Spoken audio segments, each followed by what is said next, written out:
Hello, everyone. Welcome to Limitless. Liv's here, she'll be popping on in just a second. I'm Kelly. I will be your host here all day long, so you will get to know me. Today, if you don't know me already, I am super excited to be here. I want to do just a little bit of quick housekeeping for everyone that is here so you can know what to expect for today. So you're going to see in the schedule, in your workbook, please grab your workbook, get it handy if you don't have it handy already. I'm going to pop that link to the workbook there in the chat here on Zoom. And you'll see the schedule of speakers there. Each speaker is going to have a 15-minute talk for all of you, and then we'll do a 10-minute Q&A session. So jot down any questions that you're thinking about when you're listening to the speakers today, and we will definitely have a Q&A session after everyone's 15-minute talk, so you can get your pressing questions answered. And then we'll move through the day. There'll be little breaks between each speaker at the very least, and then there's a couple longer breaks during the day. You'll see a couple of them peppered in the schedule. I do encourage you to stick around during those breaks because I'm going to be playing you some trainings, both trainings from Katie and Liv, and all about coaching. One of them is about asking powerful questions to your coaching clients, and the other training is about getting hired as a coach. So stay tuned during those breaks. Don't go anywhere if you want to stick around. There's still some awesome things to be had during the breaks. You can come and go as you please during the day. We'll be here all day until 6 p.m. Eastern, but you're also welcome to hang out with me all day. I will be here with you. So without further ado, Livia, are you with us? The one and only Liv Chapman. Yay! She's going to be our first talk. I'm so excited that you're starting off this day with us. Me too. For those of you who don't know, Olivia, as you'll see there on the window. Anything goes.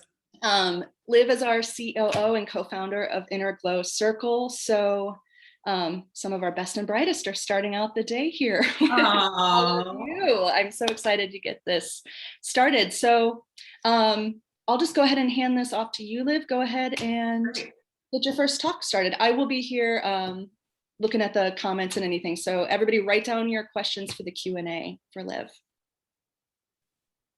Awesome. Hi, everyone. I'm Liv Chapman, as Kelly mentioned. So this talk is actually really funny that I'm going to be giving today. It's called Making Sales Sexy. And first I have to out myself and tell you that if 7 years ago you ever told me I was going to be doing a talk on sales or making them sexy, or if you told me that I would have sold anything, I probably would have been like, oh no, you must have me mistaken. So if you are, sitting where I was 7 years ago, where you're like, I want to do this thing, I want to be able to sell, but you have no idea really how, or you just don't see it in the cards for yourself. You don't see yourself like those people who are selling hundreds or thousands or millions of dollars worth of anything, I was you, and we'll be okay. We're in this together. So before I got into sales at all, I was a public school teacher, as many of you probably know, and I did not see myself as a salesperson. I could support people and I could help people, and I was pretty good at encouraging them and so forth, but to sell something was like a whole nother world. So when I finally, became a coach and started selling coaching, I really, well, let's just take it back. I wasn't actually selling, right? I was getting people who already knew me and trusted me to let me do some coaching sessions with them. So I started super referral based. I was getting friends of family members and friends of friends and so forth who kind of already knew me and trusted me, where I didn't really have to go through much in terms of sales. Those were all my first clients. Okay. So I actually think that's a good way to start if you haven't really started selling yet. But ultimately it got to the point where I was like, I'm running out of people and I'm going to have to either go back to being a public school teacher, which I was like, hell no, or I'm going to have to take sales more seriously and figure out how to, sell in a way that felt good and in a way that actually made me money. Because of course, sales can be sexy, but nothing is sexier than making money too, right? Like, let's be honest. Raise your hand if you feel that way. So I knew I had to get good at sales. And at the time, Katie was my business coach. And as I told her that, like, I was striking out, trying to, do sales calls and sell my coaching and my programs, she was like, well, let me listen to one of your sales calls. And I was like, okay, first of all, I know if you've gone through coach training, like having anyone listen to any of your calls is very nerve-wracking, but I knew I was doing really bad at sales. So the thought of Katie, who I thought of as like total sales goddess and still do, listening to one of those calls was even more terrifying. But basically, I gave in, I let her listen to the call, and it was some of the harshest feedback I've ever gotten in my life. But what she told me in that call changed the course of everything. And it's some of those secrets I'm going to pass on to you today. Some of my most powerful secrets to making sales sexy and just making sales in general. I just like the word sexy. So that's why we're playing with that today. But the first thing that she told me was that, like, listening to the call, she was like, it was weird. Like, it wasn't even you. And I'm like, but it was me, but it wasn't me. So she told me basically, I was so weird on the call. It was sterile and it didn't even feel like I was fully present. And if you know me at all, you know that that's not my personality whatsoever. And that's not how I would ever want anyone to see me, as like boring or sterile or weird or making people uncomfortable. Like, it's not my vibe at all. And the next thing she told me was like, and you gave her like so many choices, right? You gave her so many choices of ways to work with you, a program. So she was like, it was just confusing. And then to top it all off, you didn't even ask her to sign up for anything at the end. You got off the phone quickly and awkwardly. And I was like, oh my God, like, so this is all running through my mind. And to be honest, I think later that day I Googled like teaching jobs. I was like, I'm failing at everything at this. I'm not going to be able to do it. And then I thought, okay, I can either give sales and building a good relationship to sales a shot and working on my skills. I think like anything, we're like, I want to get good at running, I'll practice. I want to get good at a sport, I'll practice, or whatever. But when it comes to sales, I don't think we always realize that it's also something that you can practice. But you have to know what to do. You have to know these secrets, if you will, to sales so that you know what to focus on and you know how to get better at it, right?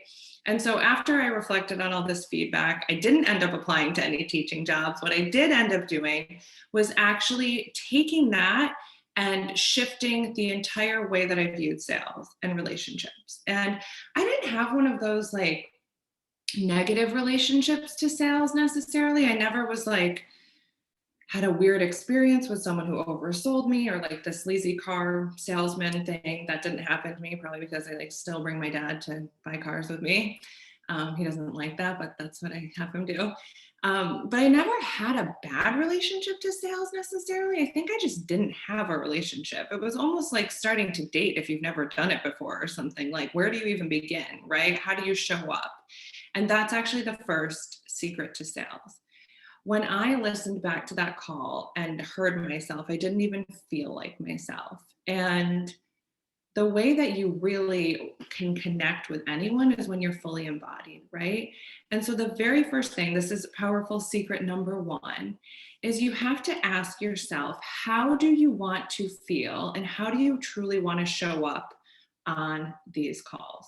And so back then I had a whole bunch of these like little whiteboards that I had left from my classroom. And I remember I was like, I have to have it in front of me. Like, I literally can't, like, when you're nervous about something, or at least when I'm nervous about something, I like need visual reminders. So, what I did was write all of the ways that I wanted to feel or show up inside of a sales call or a sales conversation. And this can be a call, a coffee date, if people are allowed to go anywhere. It can be done over, I know a lot of people are selling like in DMs and stuff like that. That's not the point. It's how you're embodied, right? And it's how you want to show up on the call for the people that you are trying to sell something to. And so what I wrote on the whiteboard was fun. That's number one. Like I've said it before and I'll say it again. If it's not fun, I'm not going. And I always mean that. So first thing, I wanted to be fun. I wanted to be super supportive, right? I was selling coaching and training programs at the time. Like the whole game is support, right? So I wanted to be fun. I wanted it to be supportive. I wanted to be loving. Like I'm a very loving person most of the time. And I wanted it to be positive. I wanted to feel all of those things. I wanted my energy to get in that place in every sales conversation I ever had. And so in order to do that, I had to do, and whatever your words are, how do you get to that space, right? And I think Gabby Bernstein said something along the lines of like, your sexiest self is your most authentic self. And I think that's the thing that connects people to you, right? If people are signing up to do a discovery call with you or a consultation or sales call, whatever you want to call it, they've already caught on to your vibe somewhere probably, right? So then if you show up to the call and this whole other like nervous or weird or whatever energy it is, that's not who they know, right? That's not who they think they're getting. So I wrote down my words and I thought to myself, how can I get that way? And at the beginning, I would call my friends and I would say, listen, can you hype me up for 5 minutes? Can you bring me back to being? Can you remind me of who I am? There's other things like walking outside might help, dressing nicely or putting on something sexy or something fun or whatever your words are, right? And whatever you need to do to get into that state of being, we talk about being all the time in IGC. It's not just about what you're doing, but it's how you're being. And so the first thing, you have to figure out how you want to show up and figure out how to get yourself to that place. Okay. Maybe it's high heels, maybe it's lipstick. I like all of the above, but whatever it is, maybe it is sex. Do that thing that gets you embodied. That's the sexiest way. Okay.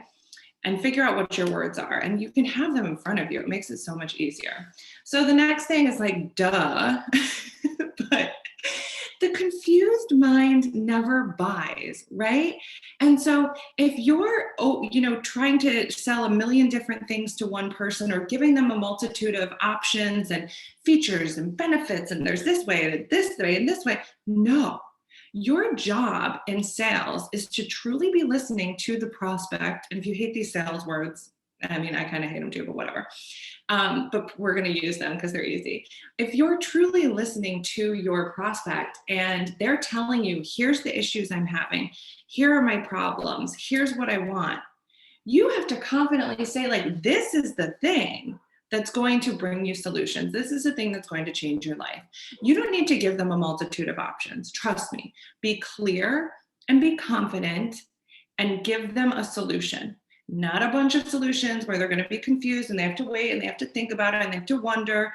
Your confidence and your clarity around the thing that will support them will be the thing that supports them, right? And they're going to feel that energy and they're going to trust you. And you need to trust yourself too, that this is the thing that's going to truly support that person on the other end of the computer or the other end of the call or sitting across the table from you. So clear and confident about what you are selling and how it will solve their problem. If you have a bunch of packages or a bunch of different ways to work with you, that's okay. But if you're truly listening, your heart and your intuition and your brain probably knows which is best for this person that you're talking to. Trust yourself. You are the expert. And inside of any type of discovery call or sales consultation, you need to show up that way. Okay, that's number 2. And number three might be the most embarrassing realization. And I still laugh when I think about it. But the third secret is that you actually have to make the sale. You have to invite them to work with you. And I think so many times we have these great conversations with people, and then we're like, okay, so let me know what you're thinking, like later on. But the reality is that you have to go back to that embodied sense of self, right? Fun, supportive, loving, positive. How does that person say, you know what, I really want to work with you. I really think that you should sign up. I actually think that by you enrolling in this, all of those problems that we talked about and all of that stuff you want to create will finally be solved. What can I do to help you sign up right now? How can I get you registered today? We cannot forget to invite. That's really the key. And whether you want to call it close the sale or invite them, I always like to put everything in this frame of like party and fun reference, just because it's who I am. And so I don't think about it so much as like, I've got to close the sale. I think like I have to invite them to like the next level with me. It's going to be fun. We're going to have a great time. We're going to change lives. We're going to do whatever, right? So you have to invite. Figure out how you, and I think this is one of my journal prompts in the workbook actually, but and really write it out and practice it. How can you confidently invite someone to work with you and actually make it happen? And this too is where they're going to potentially come back with buying questions or objections even, which are still buying questions. And they're going to want to engage with you more. But you've made the invitation, and now they know too that you want to work with them. I always will go back to the first time I hired Katie. When I was on the discovery call as the client, I think I was way more nervous than she. I don't even know if she was nervous. She probably wasn't. But I was super nervous to even be there and to be asking for support and to be trusting someone else to help me with it. So keep that in mind too. You have to invite them, and they have to know that you truly want to work with them or to support them or to solve their problem, right? So just to recap, number one, define who you truly are and make sure you have a practice outline to get you into that space, into that being, okay? And you want, I'm telling you, put it in a whiteboard in front of you, write it on your bathroom mirror, embody it, embody it, embody it. That's your sexiest self. That's your most authentic self. Number two, be super clear on what you're selling and how it will solve your prospect's problem or your future client or your client's problem. And number three, invite people to work with you. Don't forget to actually make the invitation with confidence. Don't save it all for a follow-up email. Heck, you can even send them the link to sign up or whatever it is while you're on the phone. Confidently let them know that they are a perfect fit for what you're selling and invite them. And do it with your energy. That's why I practice in that journal prompt, how you can make that happen. And this is quite literally what makes sales sexy.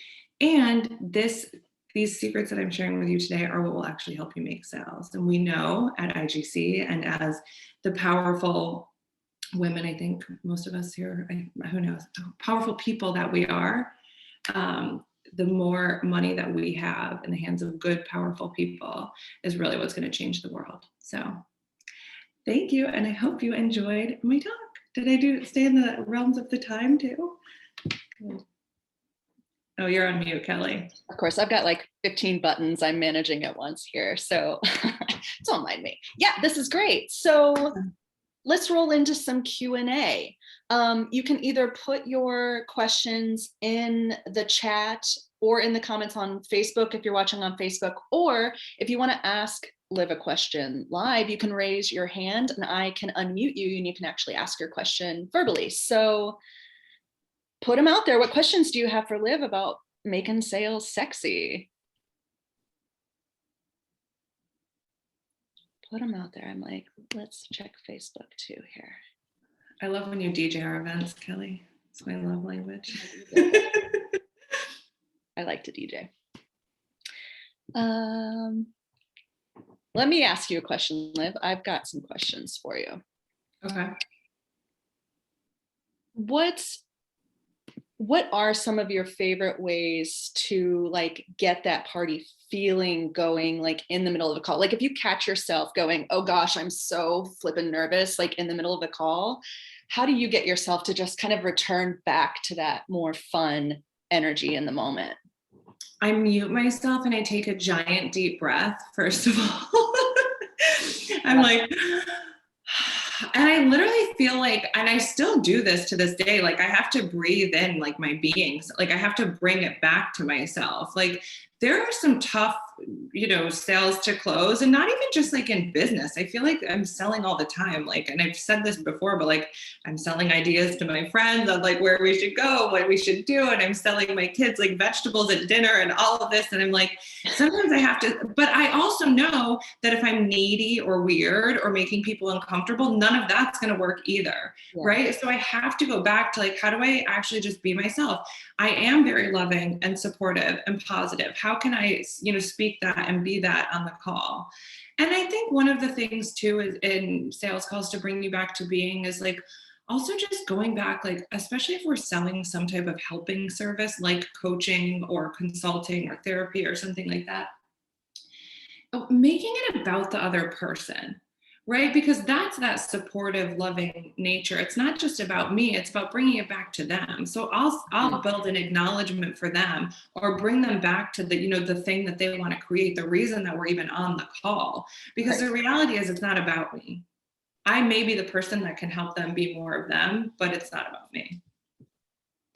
Totally. Yeah. Bring it back to them. That's usually a lot of us as coaches, like that's our comfort zone. Like let's make it more back about you. Do it in sales too. Like go back to, even just restating, like, I know we're on the phone because you want to create this. Tell me more about that. This is so exciting, so beautiful, whatever. Mm-hmm. Yeah. I'm not seeing any other question. Put your questions in, everybody. I see a Q&A like thing, but I don't know. I don't see anybody's hand raised. So. Oh, I have it. Maybe it only came to me. Oh, here we go. You see it? Okay. You want to read it? There's like 15 tabs and now I have to open another one. Okay. Here we go. A lot of my clarity calls, this is from Haley, end up being, let me think about it after, like that's the conclusion of the sales call. How would you handle a potential client who is just really unsure about investing in themselves? Oh, that's such a good question. And I think for each individual that kind of has the let me think about it thing, it may be different. But one of the things that I like to do inside of a call is say, what parts of this do you still want to think about? Like if you were going to go and think about this after the call, what are the thoughts that would come through your brain?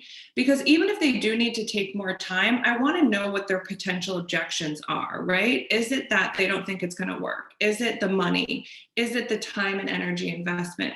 And so I like to actually offer to talk to them about, what they're going to go later and think about inside of the call itself. Mm-hmm. And especially, I know, Haley, you're selling coaching too, right? So that's also something that you can potentially say, I'd love to work with you around this fear for the next 5 minutes or so. Would you be into that? Right? And actually try to get as much out, like, and truly from the supportive coaching place, right? And say, listen, I'll let you go and think about it. I just want to know, like, what are you thinking about? Because I might be able to help you sort through some of those things right now, whether or not you sign up for this or not. Right? So going back to that coach, going back to that loving and supportive place and really showing up for them. And then if they do really want to get off the phone and think about it, say, perfect, go think about it. How long do you need? Set a follow-up. Mm-hmm. That's what I would do. Yeah. That was a big shift for me, actually learning from you, Liv, is really going back to like, I'm just a coach, put your coach hat on, help them come to a decision. I, as a coach, help people come to decisions all day long. Right. So no different at all. And that's it. Because like, if someone says to me, like, I really want to get a new job, but I'm scared of XYZ, I'm going to acknowledge the fears, but I'm still going to stand for them to get a new job, right? And so if someone says, I really, really want to work with you, but we're going to deal with the but we're still going to stand for the desire, right? That's like coaching 101. Yeah. Takes the pressure off. Like, let's just talk about this and figure out what we can do. Amazing. Any other questions from the audience? Let me see if I have anything else to ask you. Love that. Cool. So that's Liv and her sexy salesness. Love that. Sexy salesness. The new coin I term mean, that the I made up. sexier you feel, the better you feel, right? So Yeah, it's true. It's just a way to like approach life, really. Like exactly. just approach it from a place of feeling sexy. So thank you, Liv. Thank you. If you want to get in touch with Liv about anything, her contact info is in the workbook. Her info is on page 5 specifically.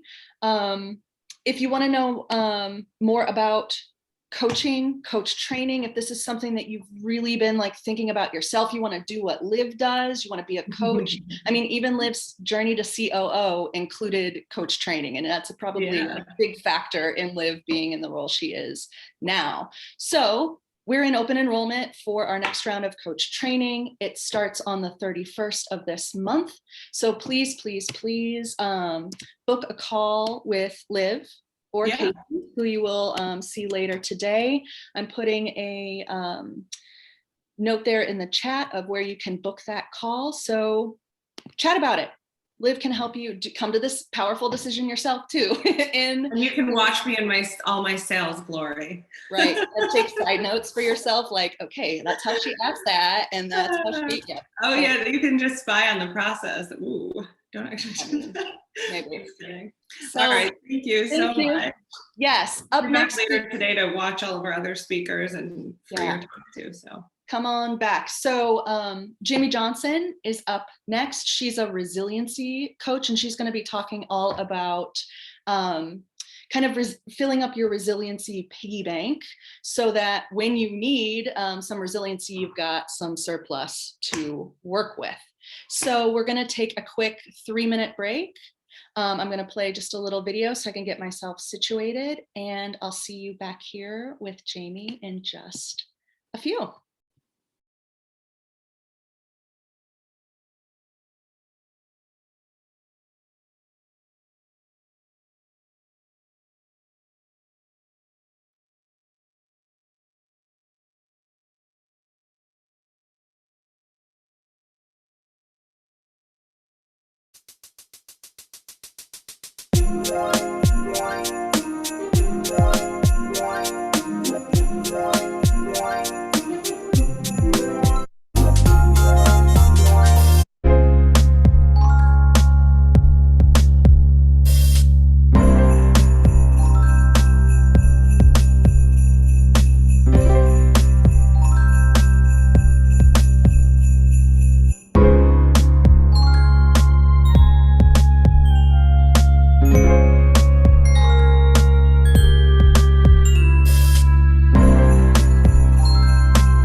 Hello, everyone. Welcome back to Limitless. We are on to speaker number 2. And there she is. It's Jamie Johnson. Jamie is our resiliency coach, grief and resiliency. She's also a PCC mentor coach for coach training. And she is going to talk to you about filling your resiliency piggy bank today. So without further ado, Jamie, welcome. Take it All right. away. Awesome. Thank you so much, Kelly. I'm so excited to be here this morning. So I love talking about resiliency because it's one of those things that we all kind of know what it is, but we don't really know like how to implement it in our lives on a day-to-day basis. So just take a moment and think to yourself, like what does resiliency really mean to you? I'm guessing as you're thinking about it, you're thinking about the idea of like getting through difficult and challenging things. And of course, that is a major part of resiliency, of being able to move through things and being able to like get through hard situations. But when I actually like look at the definitions of resiliency, that's the first one that comes up, is this ability to recover quickly from difficulties. And that's what we usually think of. But there's also another side of resiliency, which is the ability to bounce back into shape and have elasticity. And I really love that definition because resiliency isn't something that we have to wait until we're going through something hard in order to start cultivating. And it's something that we actually get to practice on a day-to-day basis. And when we look at that first definition of waiting until we're going through something hard, that means that we're just kind of like at the whim of when we need to be building resiliency. And so what I'm going to talk to you about today is how we can actually start practicing resiliency in our lives every day, instead of waiting for those hard things to show up in our life. So I just take a second to and like think about a situation in your life where you really needed resilience to get through. This could be a loss, it could be a challenge in business or in your career, could be a breakup, could be like so many different things. And maybe it's just like, maybe you have a chronic illness and you have to get through it. Yes, Rosella, I see your comment pop there. Last year, we all needed a lot of resilience last year, because so many different things were coming at us and were outside of our control.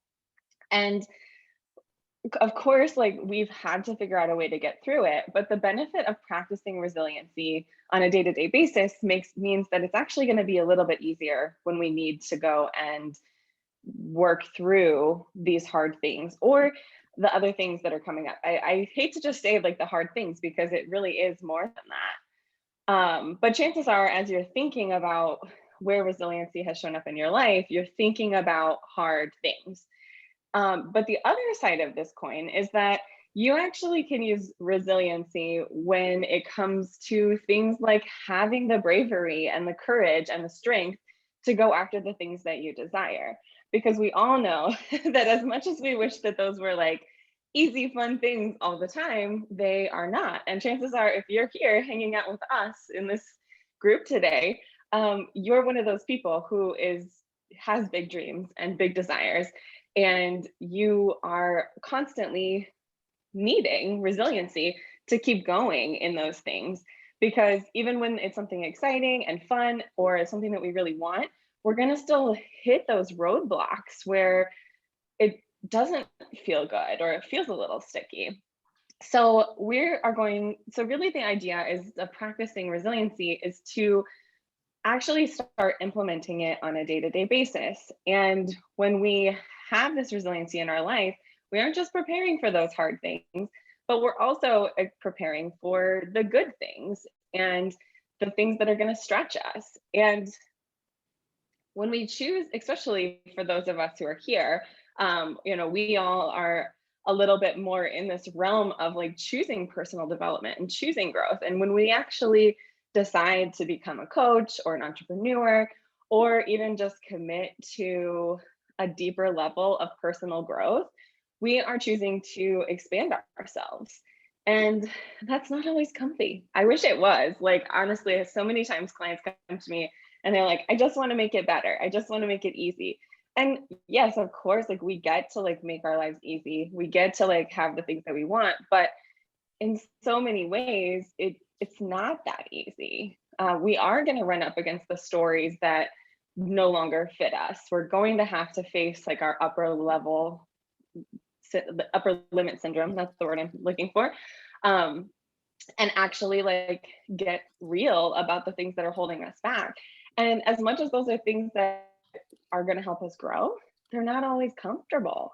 And so when we are choosing this path, and really like all humans, but especially for those of us who are choosing this path, we are choosing this journey of constant up leveling.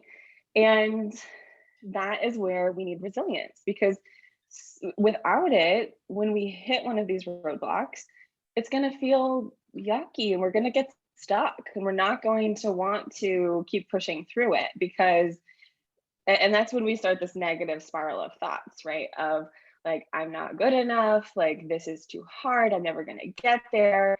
And when we notice those things, that's when we really get to take a break and step back and look at how we can incorporate more resiliency into this path that we're on. Because of course, like up leveling has so many benefits, and like we're choosing it for a reason, but it comes with this level of discomfort. And one of my things as a coach, like I teach a lot around grief and resiliency.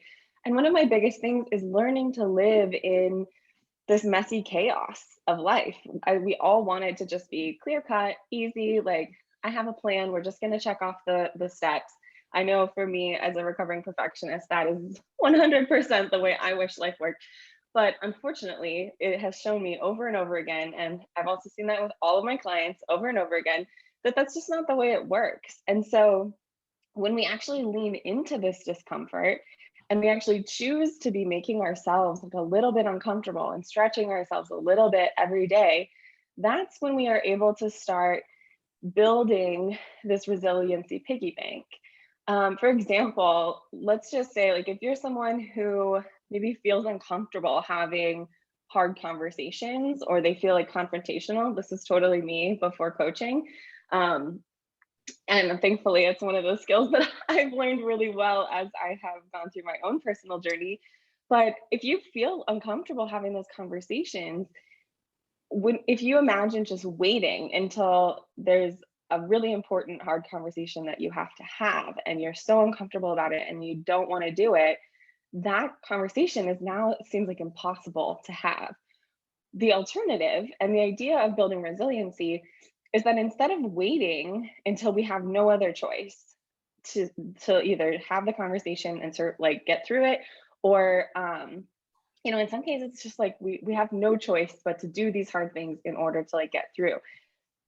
So an example for this would be, if you are not used to having those uncomfortable conversations, you can start to practice resiliency and start to fill up this piggy bank by having smaller hard conversations, or not even hard conversations, but conversations that make you a little uncomfortable, that give you that little bit of a like, I don't want to do this.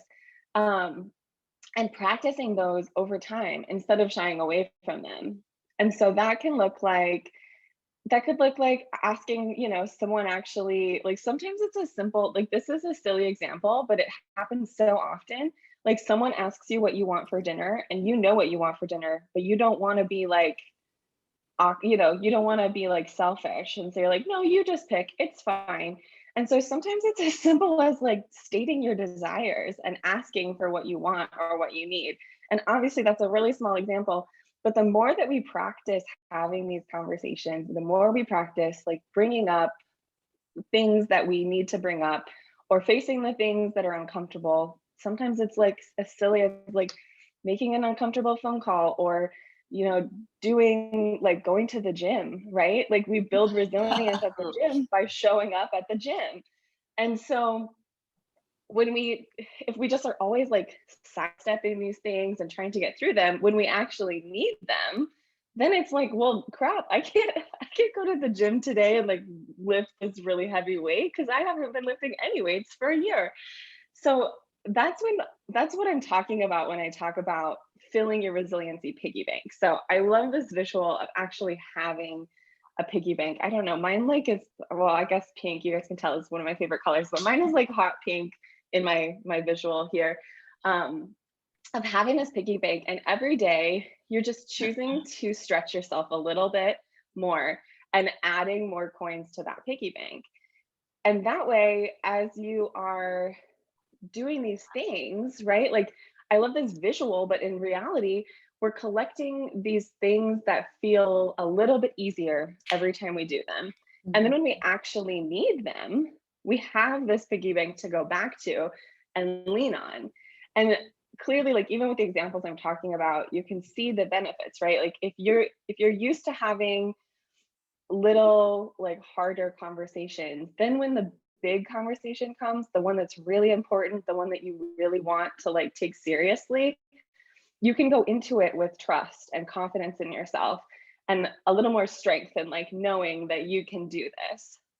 And it's the same thing with the gym. Like if you're going to the gym every day, you're stretching yourself, you're working through that, then when something happens and you're like, yeah, I want to go on this adventure, like that takes a lot of like physical resilience, let's go. And you actually can say yes to the things that you want in your life. And I think that's really the magic of resiliency, is the ability to say yes to the things you want and to also move more quickly through the things that you don't want. So the more that we practice resiliency, the easier it gets to like keep bouncing back. And I love that like elasticity example in the definition of being able to snap back to ourselves and move forward from there. So in your journal, there's some prompts in there, and they all relate to this idea of the resiliency piggy bank.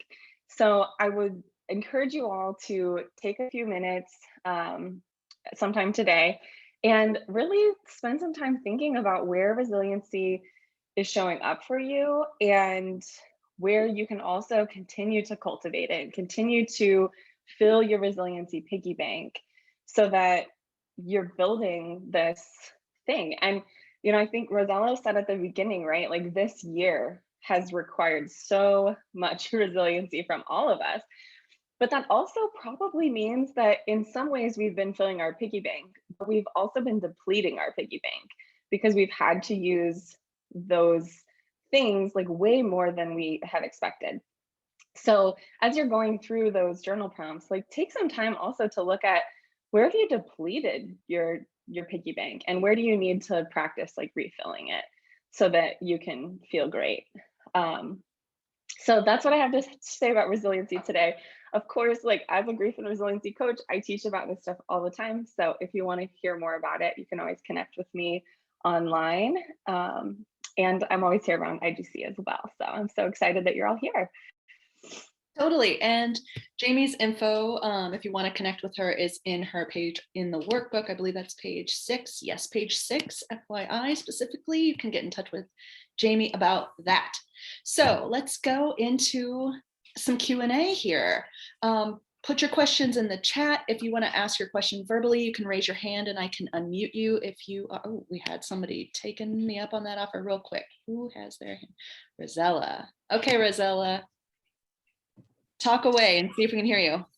All right, can you all hear me? Yes. Yeah, we can. All right, I'm doing the thing I'm not supposed to do. I'm in the car, but I didn't want to miss this live. I had a question, and it's really about, and this is where okay, here's the question. Culturally, and not just racial, but socioeconomically, right, ethnically, we know that there are people who that ability to bounce back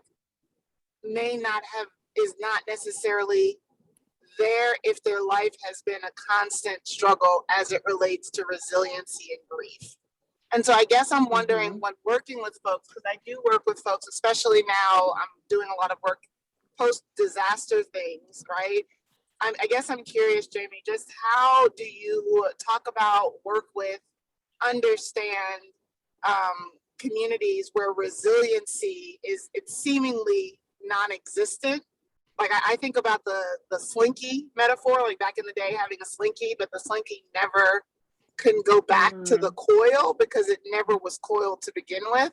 So I guess the question is just around resiliency and populations or communities that have suffered tragedy after tragedy. How does one coach with support engage in that space? Yeah, I think that's such an important question, Rosella. And it's a really important, I love that you brought it here too, because so many times when we as coaches talk about topics, we talk about them from like our own lens. But there are a lot of times where the situations are different. And so in this case, like I guess for me, like I know that everyone has the ability to be resilient. However, it's very valid to say that not all of us are taught to be resilient in the same ways. And I guess what I would say, I'm sure that there's a like way more of this conversation that we could get into than I could answer on this Q&A. But I think as a coach, like the really important thing here is to go into those conversations knowing that not everyone has that same ability. And sometimes helping your clients build resiliency might look like the smallest step to helping them start rebuilding that control in their life and learning how to like trust that side of themselves. And so it could be like as simple as setting goals that are really easy for them to achieve so that they can start seeing that progress and building that resiliency themselves. But I think that the real key though is to always keep your coach hat on and to never just assume that your clients have this skill already. Hopefully that answers your question, and I'm happy to, like, that's a really important one and I'm happy to chat more about it, but outside of like, can't fit it all in this little 10 minutes. Yeah, that one's a nuanced case by case kind of situation too, because everyone's relationship with resiliency is very different. Yeah.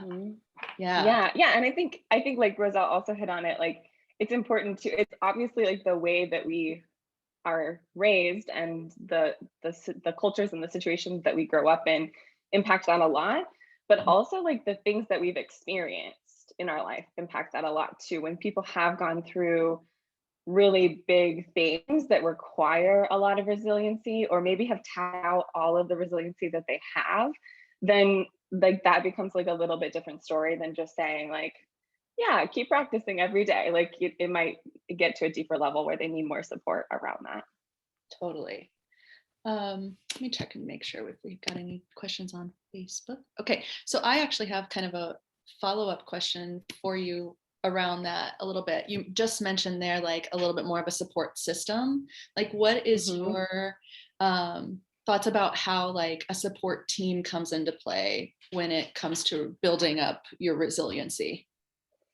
Yeah, that's a great question. And I think building a community and building a support team is one of the fastest ways to help yourself build resilience, because often even when we are building this resiliency for ourselves and we are figuring out how to overcome things, we all still have those little voices inside that are like telling us how we're not doing it right or we're not enough and all of that.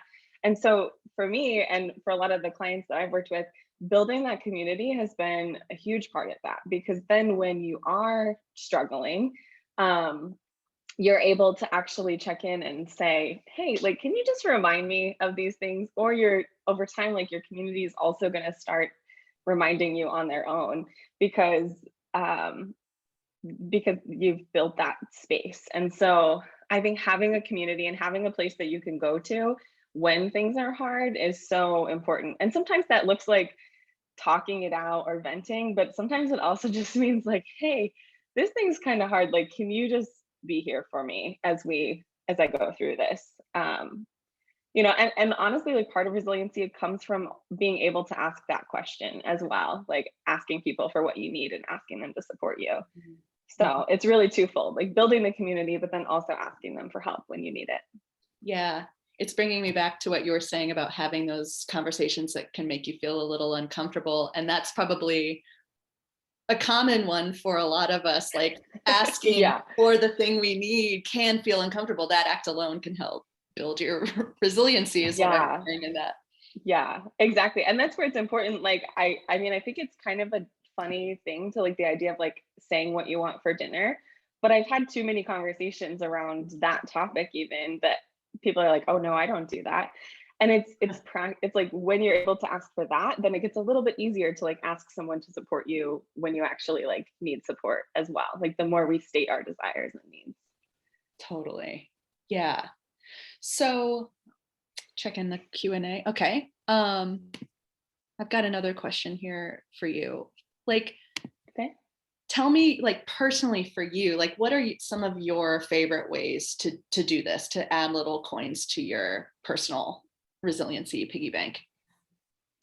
Yeah, the first one that comes to mind for me is first off, I'm a book nerd and so I love like personal development books and like learning about myself. And for me, like that often fills my resiliency piggy bank because when I read things about personal development or I learn more about myself, it's it's like all of these little coins of realizing like, first off, I'm not alone. Like anytime you read a personal development book, like chances are you're going to be like, oh, like this, I can relate to this, or someone else gets me. So that's one of my like big things.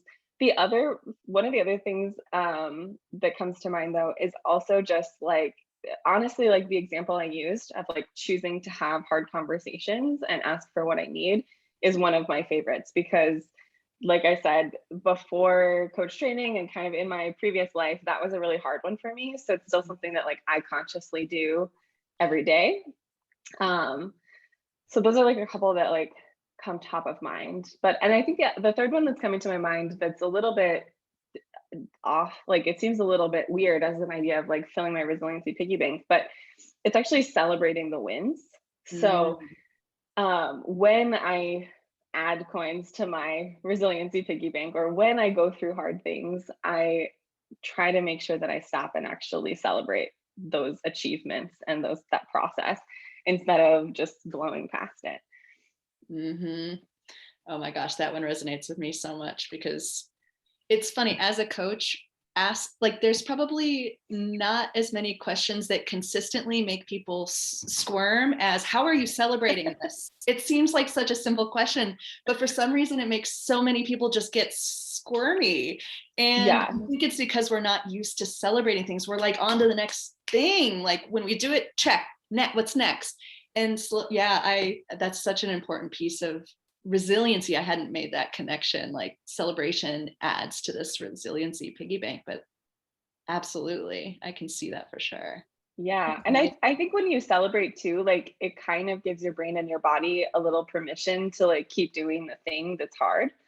So like, because otherwise we're just like, it seems a little like weird. We're like, I'm just going to constantly make myself do hard things.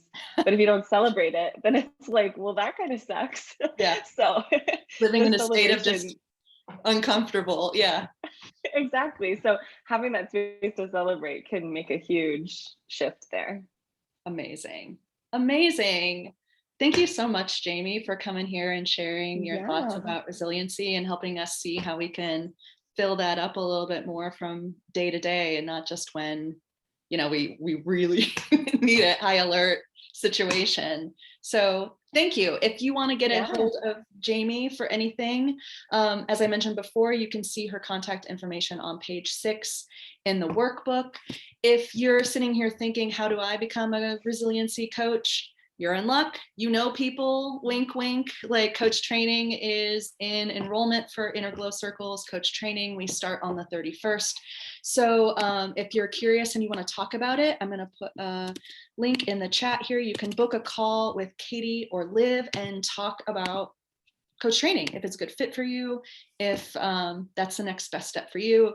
Coach training can help fill your resiliency piggy bank. It did for me. It made me a much more resilient person learning those coaching skills. It just really did. So think about it. Talk to Katie and Liv. There's a discounted rate for all of you here attending Limitless, by the way. So more on that in your workbook. And cool. Thank you, Jamie. Up next, we're going to take a little 4-minute break here. And up next will be Kendall Daly. Kendall will be talking about self-love, and listening to your heart's song specifically, and what that means to you. So take a little breather and meet me back here at the top of the hour.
Welcome back, everybody. We are here with Kendall Daly, Kendall is going to be talking to you about listening to the song of your heart. She is a life transition coach and an associate certified coach with the ICF. Yay, ACC. So I'll hand the mic over to you, Kendall. Take it away and let us know about listening to the song of your heart. Welcome, friends. I am so excited to share this space with you all today. As Kelly said, I'm Kendall Daly. And I love people and connecting with people. My friends and family would tell you anywhere we go, they have to pull me away from people and to stop talking. This has been going on for years, and I find people fascinating. And I love helping people find their journey to happiness. So that being said, we all need a little support in our lives. Mine is here at Inner Glow Circle. Life is ever changing with or without our permission. So another thing about me is I'm a huge hugger. So I say, embrace change. You'll be glad you did. I'm going to share a little bit today about spirituality and how spirituality begins with the heart. Our main focus today will be the heart. How when we're in tune with the heart and flexing its muscle, it will always guide us. As with all things spiritual, these are my thoughts and ideas. Please use your own words as we journey along today. Spirituality is about believing in something bigger than yourself. To be truly spiritual, one must open the heart. You may be saying to yourself, my heart is open. I give love and I receive love. I would venture a guess that you give far more love than you allow yourself to receive. Yes, friends, give more than you receive.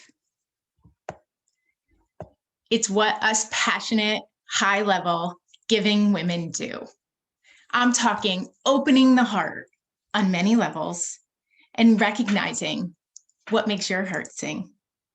That warm feeling all over happy, that hell yeah, I'm all in, as a friend recently shared, happy.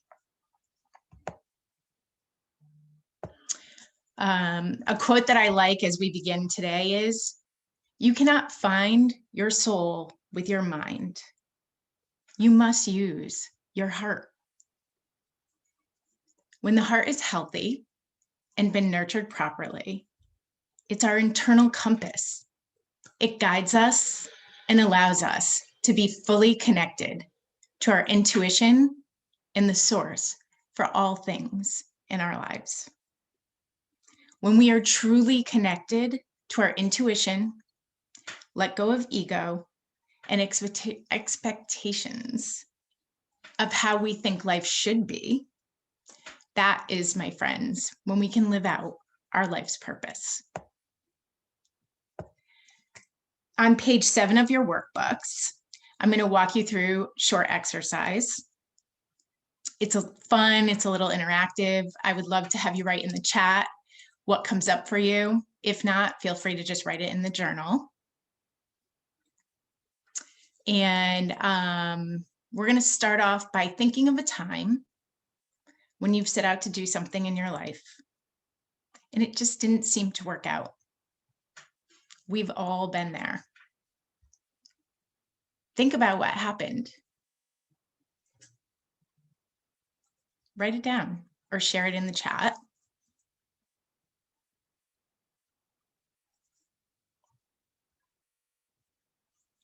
Where did you feel it in your body? I'd love to hear what you have to say.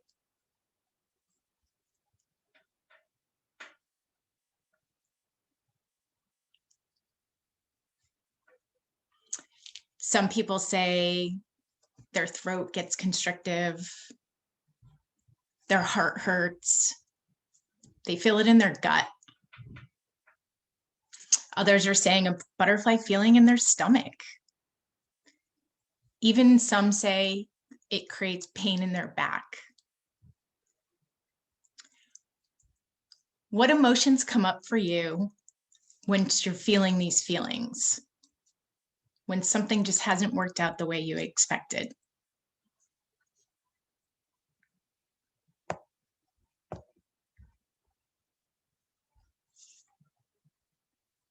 Perhaps disappointment or anger, frustration,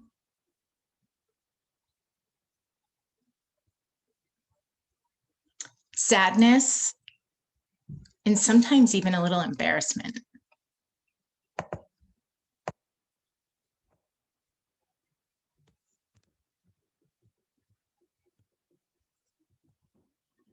Our bodies give us indicators when we are going against our hearts. We are really good at ignoring them. Think of it this way. Someone is saying, please let me twist your arm.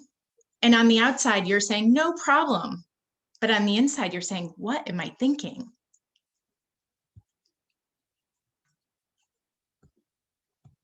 So you see, the heart is the true wisdom to the mind, body, and spirit. A loving heart, like any muscle in our body, must be exercised and nurtured to work well for us. We have all become so conditioned as women to stuff it and ignore what makes us happy. So let's start connecting to what makes our heart sing. As we continue on, we're going to do a similar exercise. So feel free to jot it in the chat or put it down in your journal. Think of anything at all that makes your heart sing. Something as a child, something over this last week. What comes to mind?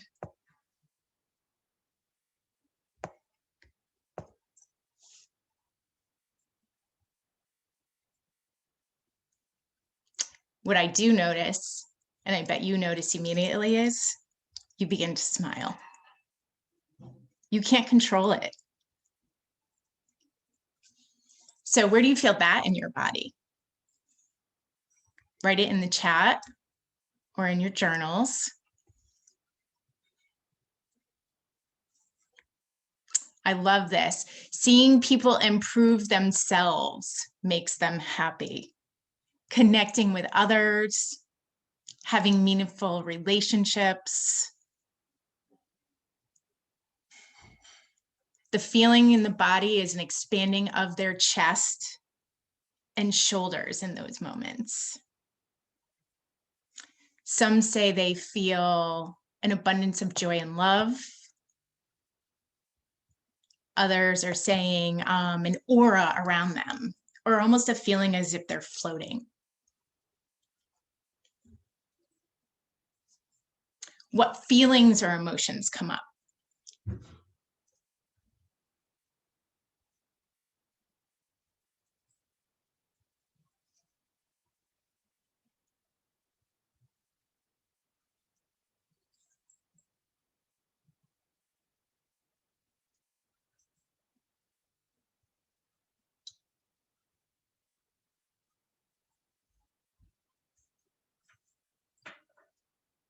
A lightness, a feeling of excitement. I love it. Thank you for sharing, everyone. Being present and in the moment, more joy. So when you think of all of these things, what do you notice about the things that make your heart sing?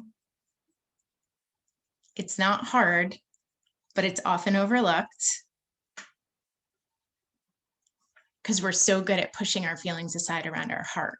Any guesses?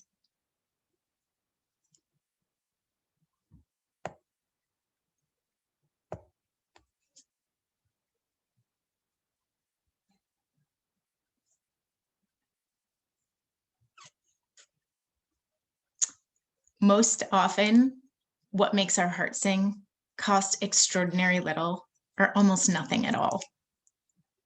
So I challenge you to start incorporating at least one thing a day that makes your heart sing.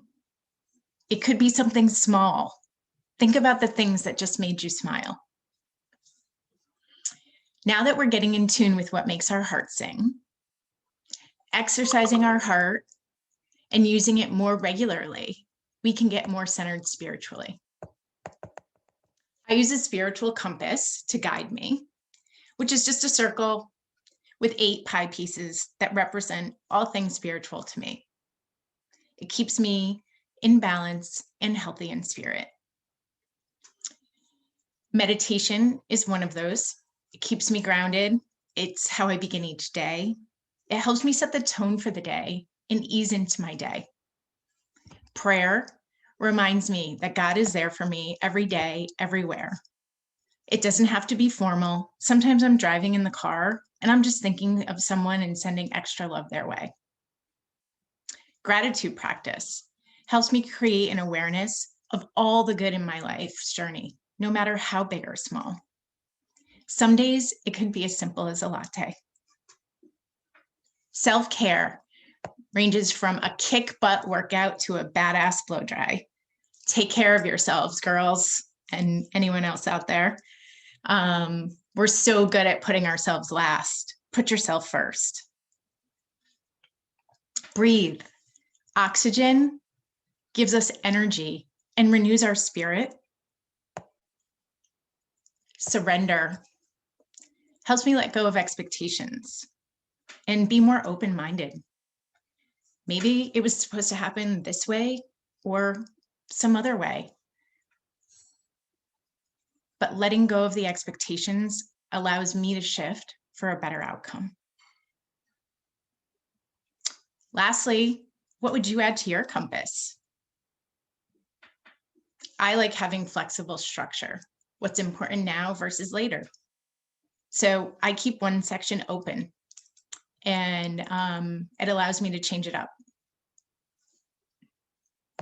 Spirituality is about listening and connecting to your spiritual center, ultimately your heart. When we listen, we let our heart guide us. How many times have you started the day with several thoughts swirling around in your head? Or have you been at a crossroads at what you should do in a particular situation? We're often searching outward for the answers. If we pause, take a deep breath, clear our minds for just a moment, and look inward, our heart will give us the answers. When we're in sync with ourselves, we always make the right decisions. Let's be fair. When we make a decision that isn't quite right, your body gives you indicators. We talked about those just a little earlier. Where are you on your spiritual journey? What is something you can add today to help you create more joy, balance, love, and connectedness to your internal compass, your heart? Is it coaching with me or training here with us at IGC? When we practice what's on our compass, we are centered to what our purpose and lives are meant for. Discipline and continued practice keep us centered. When life is good, don't get complacent. Your life is good because you did the work. Keep doing the work. When life gets you down, these practices will keep you healthy, even when part of you is hurting. As we start to wrap up, one of my favorite quotes from Mother Teresa is, "It's not how much we give, but how much love we put into giving." With lots of practice each day, focusing on my spiritual compass, calling in on reinforcements, my own coach, an inspiring group of women here at Interglow Circle to support me, I am recovering from being a people pleaser and giving too much of myself and doing more of what makes my heart sing. What's the first step you'll take to make your heart sing? Thank you for taking the time to put yourself first today and sharing this space with me and all of us. And thank you for making me feel so peaceful over here. I'm just listening to your talk and feeling into my body and like how I feel about things. And it's left me feeling so like at peace over here. So thank you, Kendall. You're For all of welcome. that. Awesome. So let's move into the Q&A portion. Please put your questions in the chat. If you're listening on Facebook, you can put it in there as well in the comments. If you want to ask Kendall a question verbally, you can raise your hand and I can definitely unmute you as well. And you can just verbally ask. So go ahead and put your questions in there for Kendall. In the meantime, Kendall, while those questions are getting typed out, I have a question for you. From your point of view, like, sometimes when we go throughout like the inertia of our day, we have the best intentions. Like, I'm going to prioritize these things that make my heart sing and like take advantage of those moments. But then sometimes it's like 10 p.m. and we're going to bed and we're like, oh, wait, what happened to my day? So how do you recommend someone really prioritizes those moments so that they don't slip away just from living life? So I begin each day with like a morning ritual. And so at least one thing I do every morning is what makes my heart sing. So I've already set myself up to succeed. Whether it be yoga, like I said, I start with meditation and that's what sets the tone for my day. And it does, life gets busy, right? We let life get in the way. So it's almost like, okay, well, when I get up this morning, what's the one thing I'm going to do today to make my heart happy? Yeah. And, it takes a lot of practice because we're so used to ignoring what makes our heart sing. Mm-hmm. So maybe the beginning, the first few days, when you realize your heart is happy, pause for just a minute and acknowledge. Mm-hmm. Mm-hmm. Yeah. Yeah. And I bet the days that's the first thing, it like you said, sets the tone for the whole day. So you're probably even more aware of those moments through the day that are happening. And even on a bad day, right? You can have something, you can have a moment of happiness. And maybe that moment is that first sip of coffee for somebody in the morning. Yeah. It doesn't have to be big. Yeah, even just like the ability to stretch as I get out of bed or something, like taking that appreciation of it. Yeah. I think we think like it's got to be momentous. It's got to be big. And really, most of our lives, and I bet when we walk through that exercise, when you think about the things that make your heart sing, it's small things. Mm-hmm. Yeah, they add up. Yeah. Yeah. It's almost like Jamie was saying, like collecting the coins for the piggy bank. Yeah, totally. Because it adds up, those little things. Totally. Here's a question from Simone in the chat. How long did it take for you to discipline yourself to do yoga, meditation, etc., to put yourself first and not feel guilty about the long to-do list? It's, practice every day.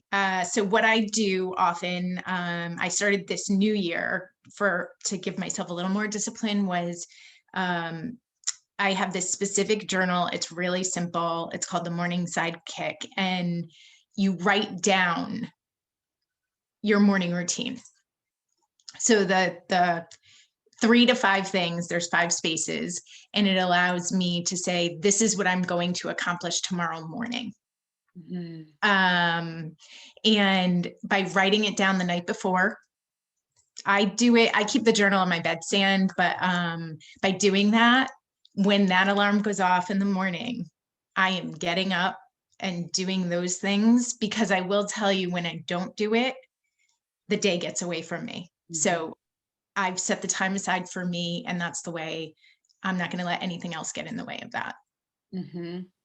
You're making me think of this analogy. I heard from one of the IGC coaches. I forget exactly who it is. I wish I could credit them, but they had this analogy about like, let's say you want to like get back in the gym and work out, like, and make that part of your routine. We can sometimes say like, okay, I'm going to like go 5 days a week, 30 minutes to an hour every time. And then like, we're setting ourselves up for disaster, because like, we went from 0 to 60 right away. And so this coach was talking about this client that they had where the first goal was to literally just put the workout shoes on, not work out, just put the workout shoes on. The next goal was put the workout shoes on and get in the car. And then the next goal was get the workout shoes on, get in the car and just drive to the gym. And then you don't even have to get out of the car. You can just do a loop in the parking lot, but it's like training you to build and build and build. And that's what I'm hearing in your like example. You're setting yourself up for success. So like when the moment comes, it doesn't feel so big. It's like part of the experience. The other piece of that, which is huge, is typically if you put the shoes on, you're more apt to do more than just put the shoes on. Right. So practical tips for staying heart-centered when doing something that doesn't make our heart sing. When we start identifying what makes our heart sing, we start doing less of what doesn't. In what happens with the things that we're doing that doesn't, they are often things that we think we should be doing instead of what we want to be doing. So when you're doing something that you don't necessarily want to be doing, is it habitual that you can start changing it down the road? And if you know you're going to make a time to change it, you can kind of already have a different feeling about it when you're in it. Is it something that you've agreed to and you have a commitment for the next year? How can you shift your mindset and find some joy in doing it? Because if you're going to spend time doing something, you should enjoy doing it on some level. So how can you shift that? Come at it from a different angle. And then the other thought is, you know, at some point, how can you make it go away? Yeah, is that possible to just take it off the plate, basically? Yeah. There's a question here from Facebook too. As a people pleaser myself, what do you suggest I can do to shift that? So I read an amazing book last year by William Ury called The Power of the Positive No, and it was a life-changing book for me. I had the hardest time saying no to anybody. And what I realized from that book, the biggest takeaway was, and I listened to it, it was really fun to listen to it, but by saying no to something, I'm saying yes to something else. So what I realized is in saying no, I'm gaining instead of disappointing somebody. And perhaps the beginning is the conversation of, oh, that doesn't work for me right now because I had such a hard time with the word no. You know, or doesn't work for me right now, or do ask again.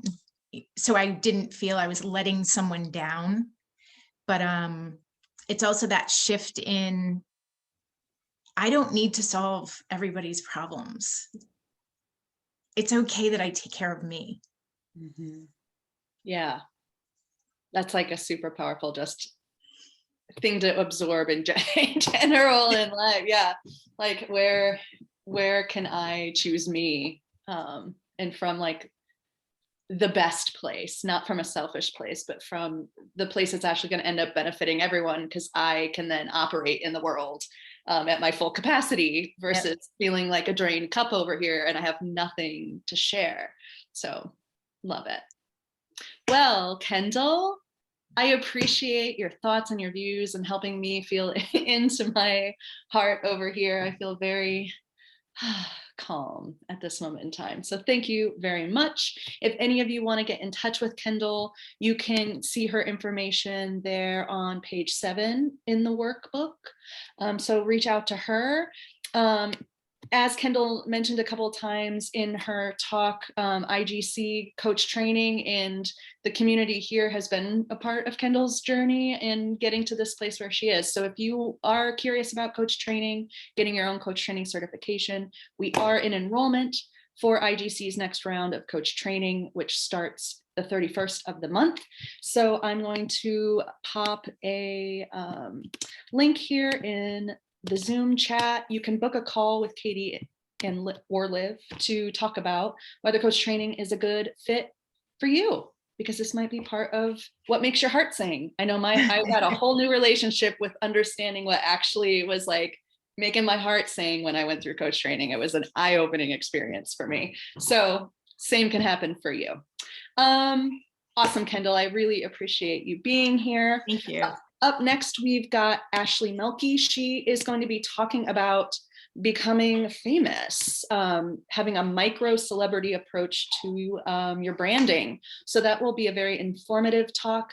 Come on back, meet me here in about 4 minutes, take a breather, and I will see you shortly.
Welcome back. Welcome back. We are here, as you see, with Ashley.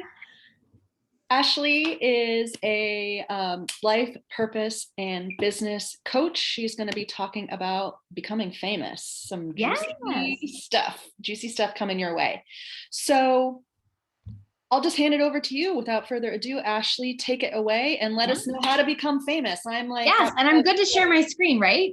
Great. Yeah, let me know if you have any tech issues with Okay, that. let's see. Aha, Yeah. perfect. Thank you, technology. All right, go for it. Yay. Hi, everyone. Like she said, my name is Ashley Milkey.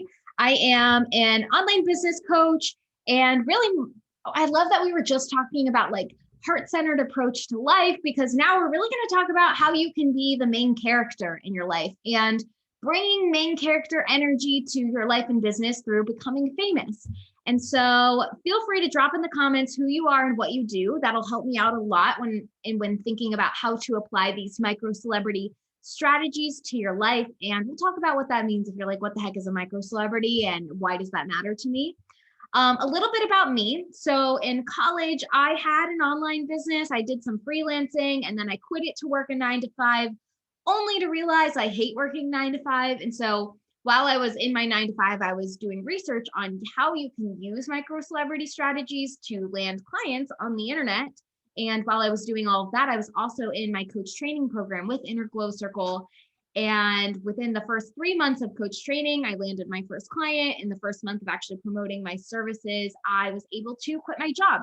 And so now I'm a 6-figure coach and I teach entrepreneurs repeatable marketing and sales strategies so they can grow online. And part of those strategies is how to become a micro celebrity and use what's you to basically blow up online, land clients, or if you're someone with a job, these strategies are applicable to that. So today I'm going to share with you, how you can become a micro celebrity, basically use who you are to create some kind of fame amongst a group of followers, and also how you can create an online persona, which is basically who you are on the internet and how you show up. So if you've ever, drop in the comments if you, yes or no, have you ever wondered why someone would choose you over the competition? And I think this applies to our life so many different ways, whether it's a job you're applying for, a client you want to land, an opportunity that you want. It's really easy to get stuck in your head about, okay, why me? Why me? Why am I the person? How am I going to stand out among all of these other people who are trying to do the same thing as me? And this is where this micro celebrity stuff comes in, and also where this like main character energy stuff comes in. I don't know if any of you are on TikTok. I've recently gone viral on there, and there's all this talk about main character energy. And I saw someone, I talked about Inner Glow Circle and how I did coach training. And then someone was like, yeah, we all want to be successful, but we can't all be the main character in this book called life. And to which that I challenge you all today to start thinking about how you can be the main character of your own book. And you might not be the main character in the movie that I'm in because I wrote my own script. And if you're in my movie, you might feel like an extra. So today I'm going to show you with these micro celebrity strategies, how you can start showing up as the main character of your own life. So let's talk about what a micro celebrity is. Being a micro celebrity is really just gaining fame through a community of viewers. And what's really cool about being a micro celebrity is it's not so much about the actual fame that you have or the huge audience that you're able to grow. It's just that there's some group of people, whether it's 10 people or 10,000 people, who look up to you and are interested in you and your daily lives. And I know there's a lot of comments in the chat box, but I can get to it. Here we go. Anyway, so it's all about how you're showing up online or in your life, and that people are interested in what you're doing. And I'll tell you a little bit about how you can get people interested in what you're doing as well. So like we said, micro celebrities is a state of being famous to a very small group of people. And it's really just a behavior that you present, and essentially you treat yourself as if you're a celebrity who has a dying fan base that is paying attention to you. So for anyone who's on Instagram, this might look like, even if you have 10 followers, even if you have 10,000 followers, going on your stories today and thinking, okay, I have an audience and they're dying to hear from me. What do I want to tell them? Because you have to enter this main character energy, this micro celebrity energy, thinking that everybody is interested in what you're having to say. And one of the hardest things for me before I went through coach training or became a life coach or business coach was this fear that no one cared about what I had to say. No one cared about my perspective. Like, why would I start posting online? There's so many people already doing it. And what I think was most interesting about this micro celebrity research is that it doesn't matter if you believe that people will care about what you say. It's showing up knowing that if you present yourself in a way where you care about what you have to say, other people will be attracted to that as well. And really, like, this whole micro celebrity thing originated from cam girls and webcam girls who were building connections with their audience. And then it later developed in the tech scene, where you would have these small app developers who were like famous among all the tech guys, but no one else knew who they were, but they had some level of fame. And so we can take those same ideas, those same strategies, and just present ourselves in a really exciting way. Wow, this is me right now. I'm hanging on to your every word. Yes, I know it's so easy to get caught up in these thoughts, but people care about what you have to say. And so let's talk about what happens when you make this shift. So the big shift is thinking of your followers as followers to thinking of your followers as fans. Every single person who has ever connected with you on Instagram, on Facebook, on TikTok, wherever, has connected with you for a reason. It's not out of coincidence. It's not just because they're like, yep, that's follow. A follow is essentially currency in today's world. And so the main shift you have to make in becoming a micro celebrity or having this behavior is treating these new followers as fans who followed you a reason because they want to hang on your every word, not my every word anymore. It's your every word. So this is the shift you need to make. When these people who are following you are excited to open up your Instagram stories and hear what you have to say. They immediately when they see you go live on Instagram, they want to know what's going on. They're like, let me get inside of her mind. What's happening in her day-to-day? Show me the behind the scenes. They are blowing up your inboxes with DMs and messages, and they're commenting every single time you post. And so all of these micro commitments of them, opening up your stories, watching your lives, blowing up your inbox, commenting on your posts, these are all steps they're taking that's getting them closer to working with you in some way, whether that's someone you want to hire you in your coaching services, your business services, or someone that you want to partner with or have a collaboration with. When you start to treat your audience like these fans, they're going to start acting like fans. And so you set the tone for how you want to interact with your audience. And if you show up with the energy that you're like, guys, I'm so excited. You've been asking me for my morning routine. I'm going to share that morning routine. They're going to be like, yeah, wait, I think I have been excited to hear about her morning routine. Let me listen to what's going on here. And so the cool thing about this micro celebrity thing, and I'll keep saying it, is like, it's about the behavior that you have and how you treat all these people. Now, one of the biggest things about this micro celebrity strategy is developing an online persona.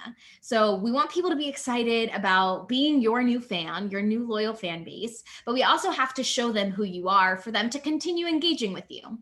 And when we think about your online persona, it's really how your audience is viewing you online. And one of the hard things about presenting ourselves online is that no one can really know all the pieces of our life. It's really just what we show them.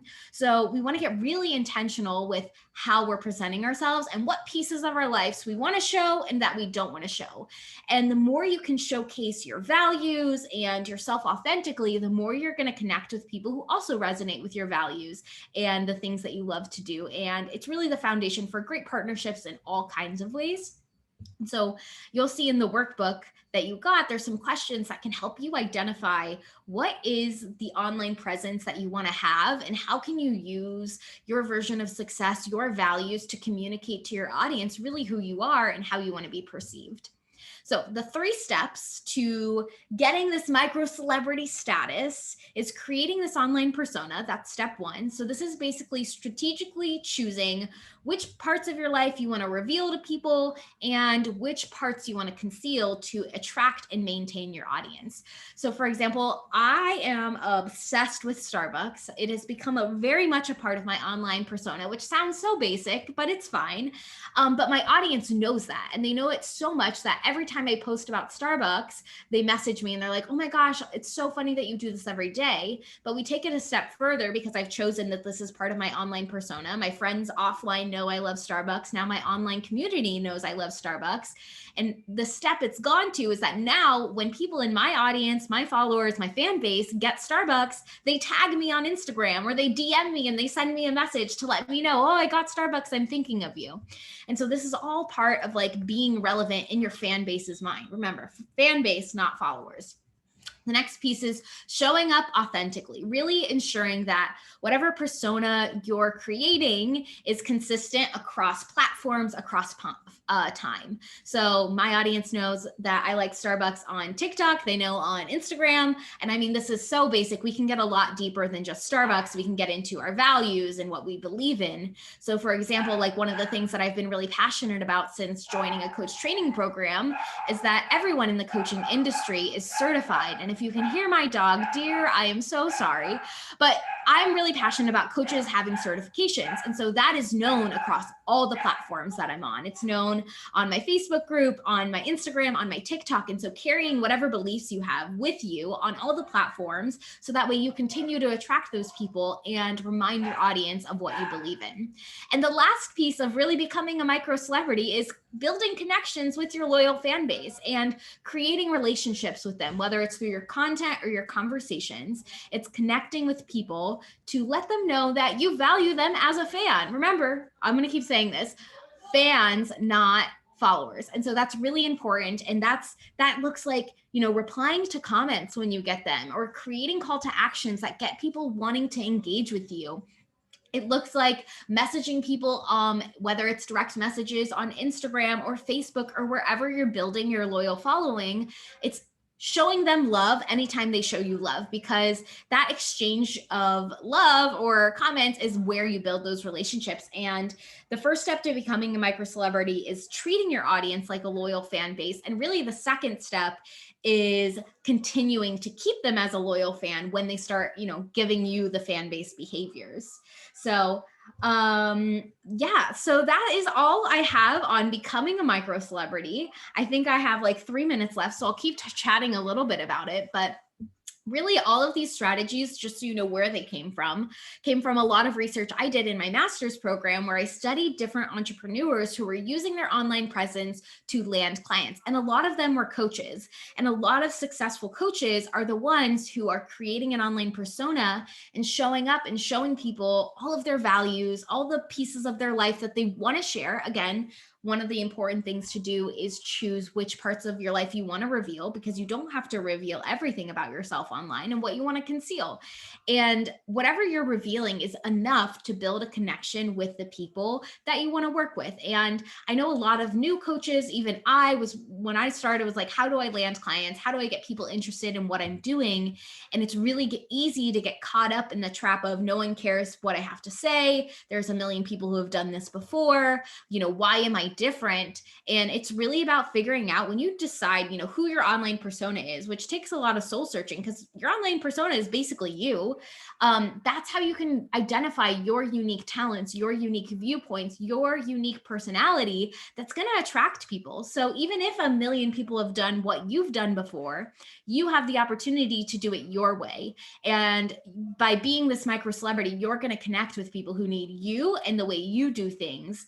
And that makes all the difference in trying to figure out this whole online business thing. So that is all I have on being a micro celebrity. I think it's very powerful, and I'm glad Kelly's back. I got 1 minute left on my presentation, but I got it. That's all we got. I adore you. Awesome. So let's go ahead and get into Q&A then. I'm sure there are some burning questions in the audience for you, Ashley. So everybody listening, put your questions in the chat. If you're watching on Facebook, put them in the comments. If you want to ask Ashley a question verbally, raise your hand and I can unmute you, and you can ask verbally if you're here on Zoom with me.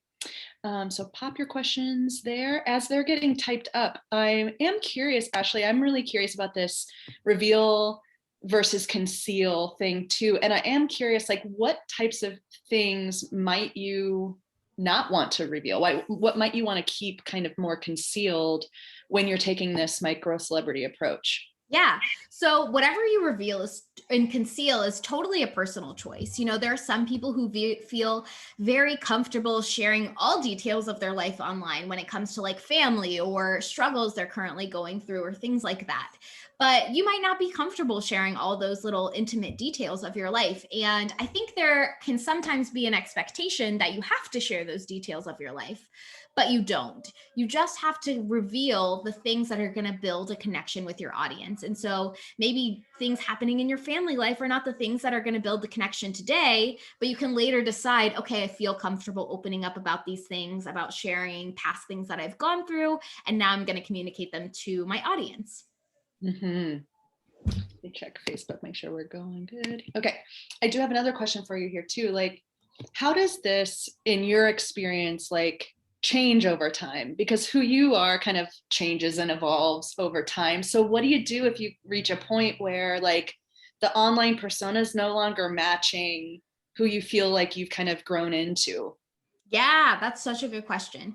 I think when it comes to how we shift and grow, one of the really cool things is if you are showing up to your audience and taking them on a journey with you, which is essentially what we're doing when we're treating like this followership as a fan base and giving them insight on our life and our journey, they can be plugged into the changes you make as you go. And so if it's like small tweaks happening, your audience will notice. But one of the best things that I think of is like, if you're unsure if your audience knows something about you, just tell them. So if you've changed or you've done things differently in the past and you want to switch up how you're doing things, you're like, man, does my audience know that I think this way now?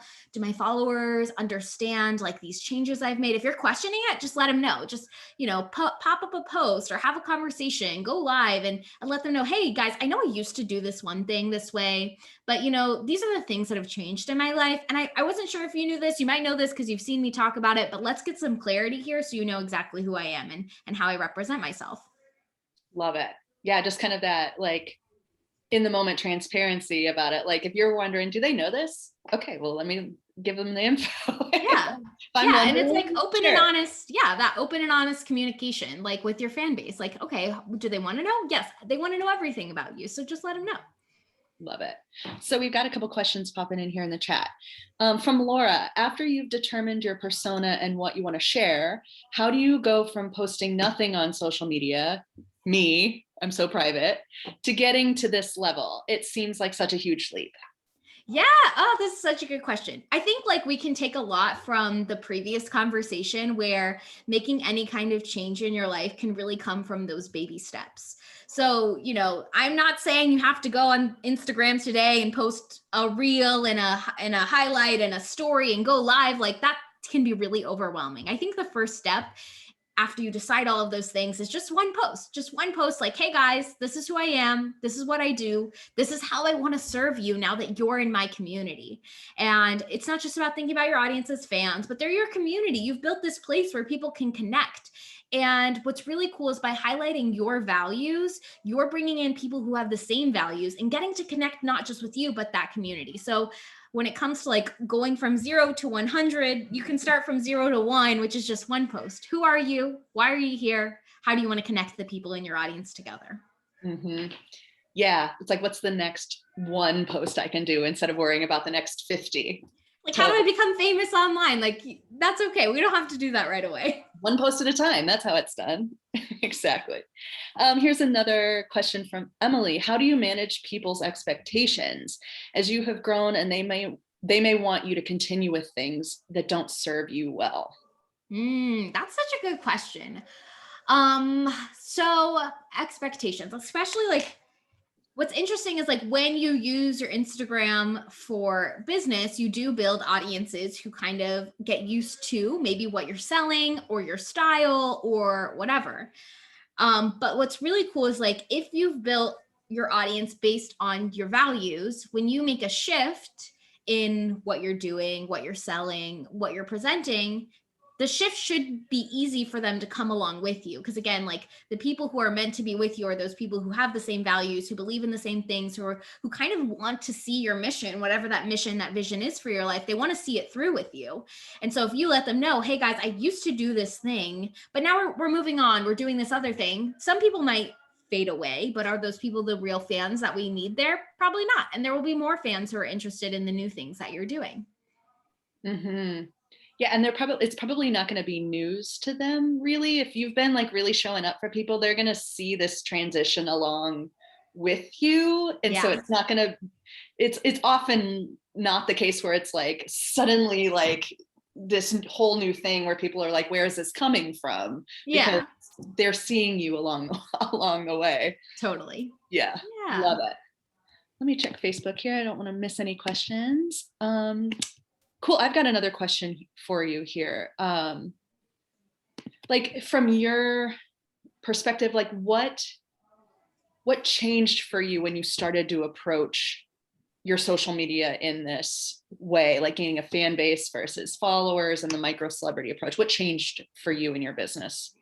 I think the first change that happened was like, I just felt more confident. Like I was like, oh, I like people care about that was the biggest shift I made. It was like, people care about what I have to say. And then like, that took a constant reminder. And it was like, I have interesting things to say.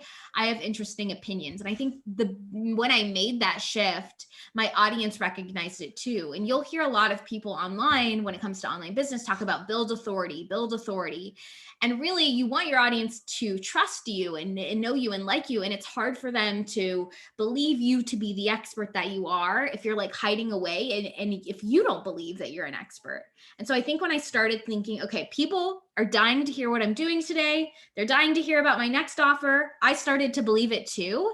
And then the interactions I was having with my audience was, Ashley, yeah, like this thing you're doing is so cool. Wait, I love that you get Starbucks. Wait, tell me more about this offer. So it helped me in the way I showed up.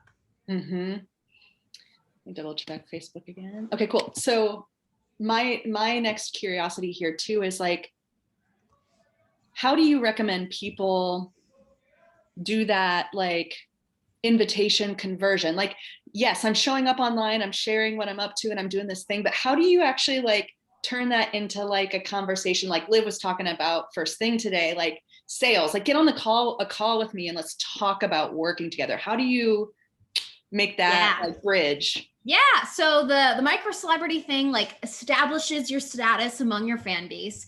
But then as you're talking about all the cool things you're doing, you do have to have call to actions like, hey, I'm doing this cool thing. If this sounds like you, and name all the things they're struggling with that you can help with, you DM me right now and let's talk about it. Or, you know, as you're building these connections, because part of it is how you show up. Part of it, remember that last step is the conversations that you have with people. And so when you get the people to follow through on the call to actions and DM you, or whether you start the conversation, you want to use those conversations to say, hey, you know, tell me about what's going on with you here. And if you notice like, oh, those are problems I solve, it's as simple as saying, those are problems I solve. You want to get on a call and talk about it. And I always love just like cutting through the red tape and being honest. Like, hey, what's going on? I can solve this problem. Are you ready to solve it? Let's hop on a call and figure it out. Yeah. Be direct. If you see that like moment where you're like, I can genuinely help you. You're like, I know I can. And you're like, do I tell them? Do I not tell them? It's like, no, tell them. Tell them. Yeah. Say it. Say the thing. It always like brings me back to there's like an analogy that's been around for a while about like, if you had the cure for cancer, would you like hide it away and like not tell someone like you could help them? Yeah. No, It's like, you wouldn't. Yeah. Or like if I'm talking to someone and I see they're struggling in their business and I know they can go help a million women, I'm not going to be like, well, keep posting the wrong stuff on Instagram. Whenever you figure out it's wrong, come find me. Like, that's horrible. No. Yeah. Yeah. Yes. Amazing. Keep posts. Let me check great. So we're right about at the end of our time here. Yay. If any of you, Ashley, this was amazing. I took a ton of notes myself because this is a growth edge for me, to be totally transparent. Is like just really like incorporating being visible into my life and letting people see what I'm doing. So thank you for sharing this information with all of us. If any of you want to get in touch with Ashley, her information is in the workbook on page 8. Yes, page 8. And if you want to talk about coach training is definitely a part of Ashley's journey. Ashley has graduated with IGC, and we talk about stuff like this, how to get more visible in coach training while you're learning how to do the thing. It's easiest to learn how to be visible while you're learning how to do the thing, instead of trying to reverse engineer it later on. So coach training can help with this too. Let me post a little link here in the Zoom chat where you can book a call with Katie or Liv to talk about seeing and if it's the next best step for you, because this is the type of stuff we jam on all the time when in the IGC community. So book a call. We can talk about it. It starts on the 31st of this month. There is a discounted rate for everyone here who is attending Limitless. So more information in your workbook. Yay. Awesome. Thank you, Ashley. Yeah, thank you for having me. Of course. We are at our first break for the day, our long break. So we're going to take a 35-minute breather. Everybody take a moment. If you want to hang around, I am going to be playing a training video from Katie and Liv all about how to ask powerful questions with your coaching clients. So you can stick around, grab a snack, and watch that in the background. And we will be back at 1:30 Eastern with Charisma Hoskins. She is going to talk about following the signs that are showing up for you in your life to help you find your ideal career. Your life is throwing you signs all the time. So how to recognize those signs and help it unfold into your ideal career. So come back at 1:30 for that talk. And thanks again, Ashley. I appreciate your info and your time, and I'll see you soon. Thank you. Bye, guys. Bye.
Katie DePaula here, founder and CEO of Inner Glow Circle. Liv Chapman, our co-founder and COO, is going to be joining me in a second. Okay, we are talking today about one of my favorite things, one of the things that will completely change your coaching practice, one of the biggest things that people forget, one of the biggest reasons that people end up in business because they don't master this. They don't, hey guys, thanks for joining. They don't figure this out. And that thing is powerful coaching questions. Hey Liv, thanks for joining me today. Looks so tan. Yeah, well, it's a filter. And spray tan. So today we're talking about how to ask powerful coaching questions that can get results, right? And I love this topic so much. I think asking powerful questions is the thing that will change your coaching business. Do you agree? I agree. And also your sales calls. So I think it's valid in both, like the beginning of the relationship and throughout. Yeah. So I completely agree with that. And let's touch on both of those things. So I'm just, I am just pinning a link here. We have a free workshop that I think you guys will really love. Hold on, let me grab it. Pin comment. Okay. So we have a free workshop that I think you guys will love that you can get at innerglowcircle.com/become a coach. And we're going to talk today about how to become a coach and what coaching is through the lens of asking powerful questions that get people results. So Liv, why don't you kick us off with number 1? Sure. So a lot of the content that we're teaching today too comes straight from our coach training course. And so we're kind of giving you a little bit of a sneak peek. And we're going to cover 3 of the, I would say rules, but Katie's like, I don't like that they're called rules. So I would, 3 staples of great coaching questions. And the first one is actually the most important. And it's that you need to be asking open-ended questions. So questions that begin with what, how, or where are actually the best questions to ask your clients. Open-ended questions simply allow for more reflection. Like if you're asking constant, like, do you or are you based questions, those just typically call for a yes or no answer. And a yes or no answer doesn't really give you the juice that you need or the information that you need to really build a coaching relationship or to outline goals or even just to get to know the ins and outs of your client even more. So you want to have questions that start with what, how, or where, because it allows the client to expand much further beyond like yes or no. And it helps them actually like process things and get in touch with what they want on a deeper level. So questions that are like, what's coming up for you around this? How does this choice impact your day-to-day life? Where else is this showing up? Any questions like that where they can really pause and think and elaborate even more about their desires. Yeah. Or like if you're on a sales call asking something like, what is your ideal vision for your business? Or what is your ideal vision for your life? Or how do you see yourself getting there, right? Like a lot of times for us, people will say, well, I want to have a coaching business. And it's like, well, how do you see yourself getting there? Like what would be required to help you get there? And if you're in a private practice, maybe that looks like, what is your ideal let's say you're a relationship coach, what is your vision for your relationship? And then again, how do you plan to get there? What's your plan look like right now, right? And also something like tell me more about where you are right now, or where are you in your business right now, or where are you on the path to creating that great relationship or that great business. And like Liv said, this is how clients really can get more deeply in touch with what they want and where they're coming from, right? Because in our line of coaching, we talk more about being and who we're being and who the future version of us is and what's required of us to become who we want to become, more than just what we're doing and checking things off the list. Cool. You want me to keep going? What? You want to do the next one? Yeah, I can do the next one. So the next one is ask forward moving questions. So a lot of times someone will come to you and they'll talk a lot about what they don't want, and they'll have a lot of complaints. And I always say that complaints are just, we're asking for something that we want. We're asking for what we want and what we need, but we're not taking responsibility for getting there. And so what you want to do is work with your clients to get beyond what they don't want and get clear on what they do want, right? So don't focus on what the client doesn't want and why they don't want it. Focus on what they do want and how they're going to get it, right? What's the path to actually get there? When a client can identify what they don't want, acknowledge that, right? So if Liv comes to me and she says, well, I don't want this, and I don't want that, and I don't want this, and I don't want that, you're like, huh. And it's just, as coach, you're just sort of like swatting these things out, right? Like, well, not that, not that, not that, not that. And you have to understand that that's how your client's living. Like, they're living in this sort of reactive, punching bag way.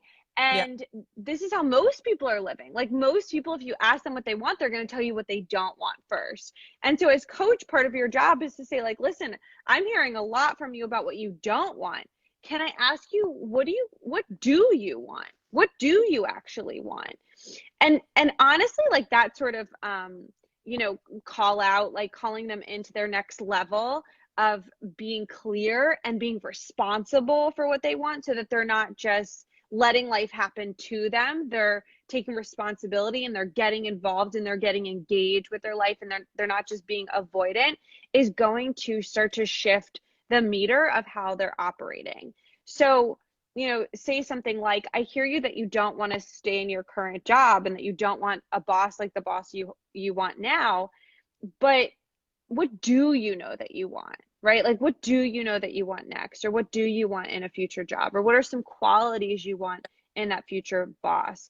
So it's really easy for your client to get stuck in that don't want space. And if you're not on top of it, then it's easy for you to get stuck in that don't want space too. So just be aware of it. And some of our students are listening and watching. So tell us if you guys have gotten stuck here before. I know I totally have, where it's like, all of a sudden you're like, wait, all they're talking about is what they don't want, right? Yeah. So calling that out and then moving into, what do you actually want? Liv, did you want to add something? Yeah, I actually really like what Kelly, our program director, just posted on here. It's actually like, when you're working with a client, the whole scope of the coaching relationship is to support them in bringing what they desire to life and creating the thing that they wish existed, right? And Kelly says it's actually impossible to work towards not something. And so it can be a great, understanding what you don't want and you don't desire is important, because it can serve as question stems, literally. Like, I hear that you don't want X, so what do you want, right? And when people that reflected back to them in the form of questioning, it can be super helpful in them actually being able to see now what they do want. It literally is impossible to work towards a negative, right? Like, to work towards not something. And so we really need to be always listening for the desire, even if it's sometimes phrased in the form of what they don't want. Like, our job is to ask the question about what we're moving towards, not away from. Right. And as coaches, we're looking for breadcrumbs, right? Our clients are coming to us stuck. We're not going to fix the problem overnight. They're not going to fix it overnight. And nothing needs to be fixed per se, but you're working towards resolution. You're working towards answers. You're working towards clarity. And so, you also can't get mad or frustrated with your client if they're stuck in the knots, because that's why they're coming to you. Like, that's why you have a job, right? So you have to, like, take these as breadcrumbs, and maybe, like, they might even say, I don't know what I do want. I don't know. And you might say, well, if you don't want this, then do you want this? And maybe start suggesting some things to them. So I love that. And thank you, Kelly, for the addition. Okay, so number 3 is to be bold and then also patient. So it's kind of a mix here, and coaching as a skill set is really an art. There are, some kind of hard science-y things that we can do as coaches, but it's also an art, and that's really important. So being bold and patient. Liv, do you want to talk to us about that? Yeah, I think as we aim to like make the coaching industry even more professional and really stand out as a modality like in and of itself, it's not about, and we talked about this I think on our last training, it's not about like giving advice to people and telling them what you think you should do. It's about asking the tough questions that their friends aren't going to probably be asking them. Right. Or their significant other isn't going to be asking them, or their parents isn't going to be asking them, the safe questions, or even the questions that are almost like guided to the answer that the other person wants. You know what I'm saying? Like parents might say something like, aren't you going to go to college? Like it's a question, but it's like they have their own agenda to it. And so when you're coming to a coaching question, you want to be very bold and asking questions that may feel a little bit unsettling, but asked from a place of love that can really ignite like a deeper level of understanding, or even like helping the client access their own intuition. So you want to ask questions that are bold and edgy, not super safe and not treading lightly. Like that's what, you know, wine night with your girlfriends is for, or talking to a family member, perhaps, depending on those relationships. But for example, if you have a client who is clinging on to an unhealthy relationship, for example, like with their partner, they're always complaining about them. They're always saying, you know, maybe I'm going to break up with them. Maybe it's going to be over. Like a bold question in this case could be, how much longer are you going to be willing to deal with this? Right? Direct, to the point, and ask them to actually declare something, right? Like as a friend, we may commiserate, or we may say like, but it isn't really that bad, or like, are you sure you would ever want to leave, or wouldn't you be afraid single? As a coach, we want to ask something more bold, more direct, and with no agenda of our own, right? We want to up, and that's why you also have to be patient. I think one of the biggest mistakes that I hear new coaches making is that they ask this bold question, right? And bold, it's hard to give examples of bold because it kind of depends on the tone and it depends on the conversation as a whole. But you'll know, you'll feel it, they'll feel it, and it'll activate something that you haven't seen or heard from your client before. But they'll ask a really hard question, right? Or a really bold question.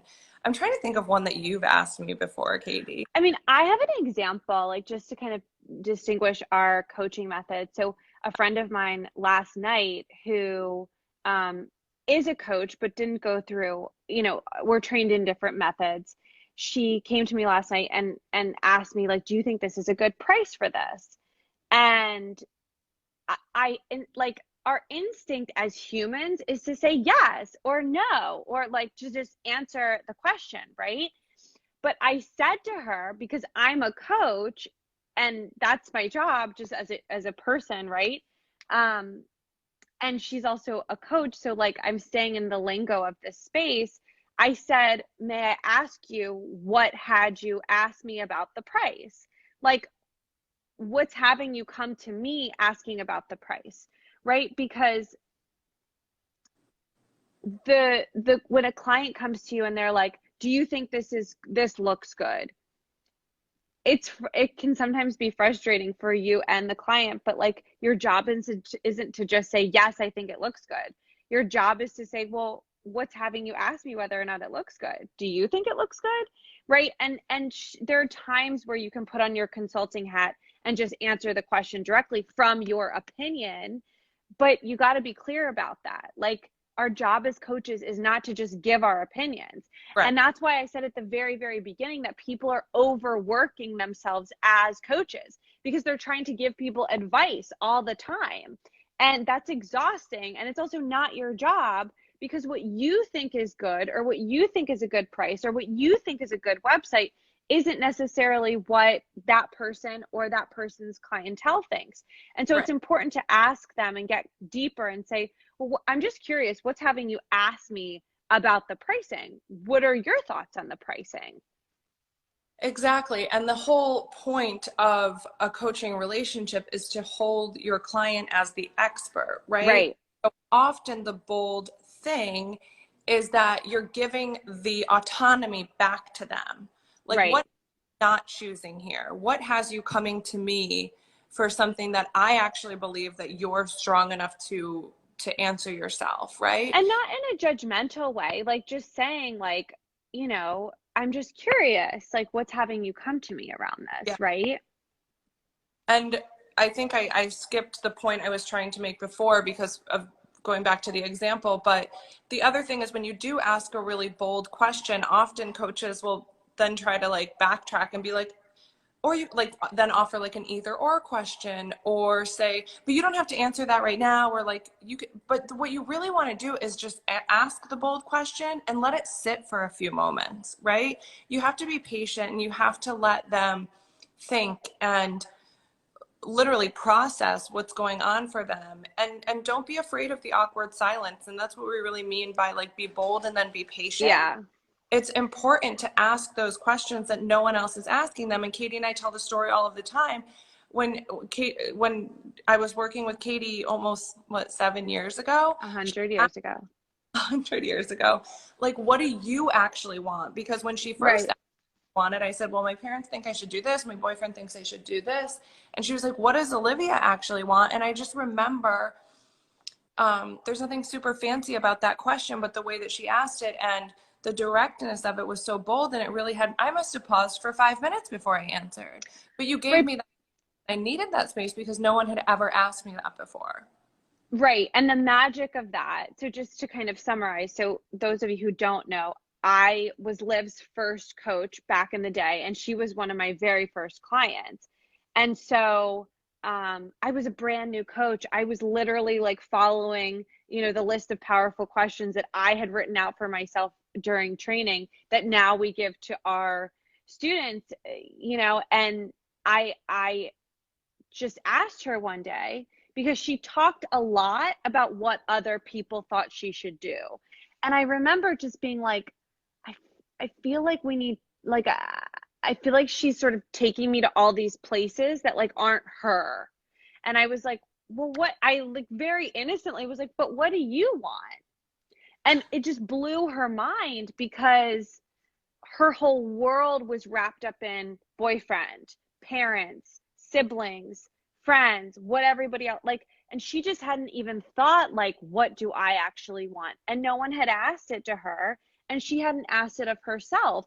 And that's the normal experience for so many people. So many people, when you ask them, what do you want? They'll, like spin off a list of, well, this is what my parents say, and this is what, and you just have to say like, I totally get all that. And I'm just curious, what do you want?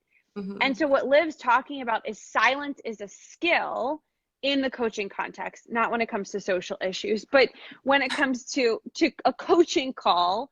A hard question, then people need time to process their response and actually think about it. And I think that honestly, the answer to that question probably took me weeks to really fully be able to answer.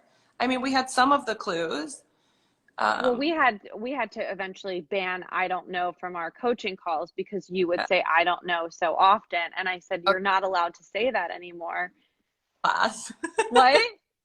This is now the Olivia call out class. I always use myself as an example though, so this is fine. Well, but I have 5 million of my own stories that you don't know because you weren't around when my first coach, got me into shape. But I mean, you're around, but not in my world yet. But I think like what happens for new coaches is they get nervous when someone's not responding.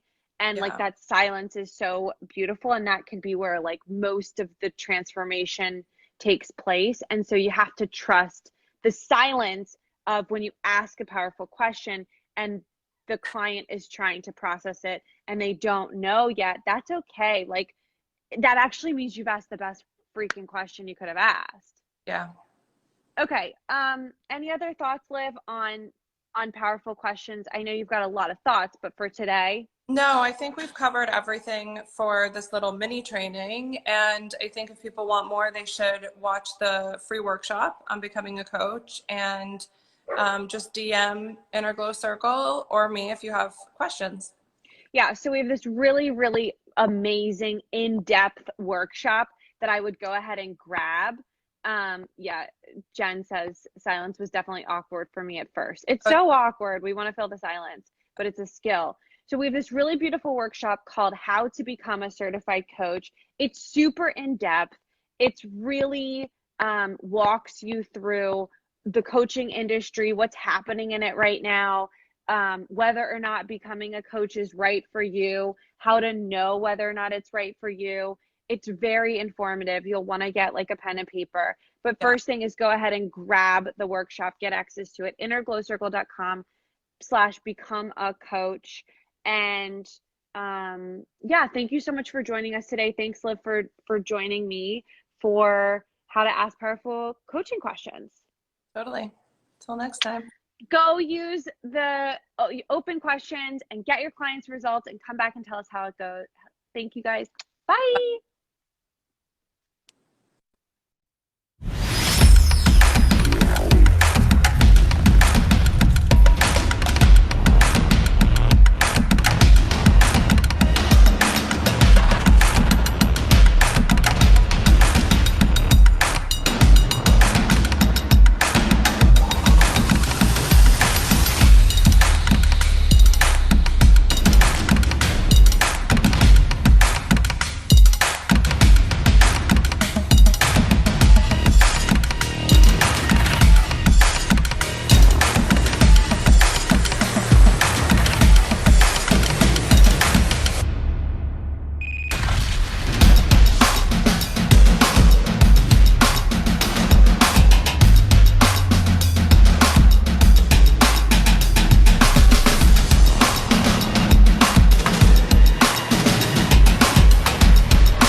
Hey, everybody. Welcome back.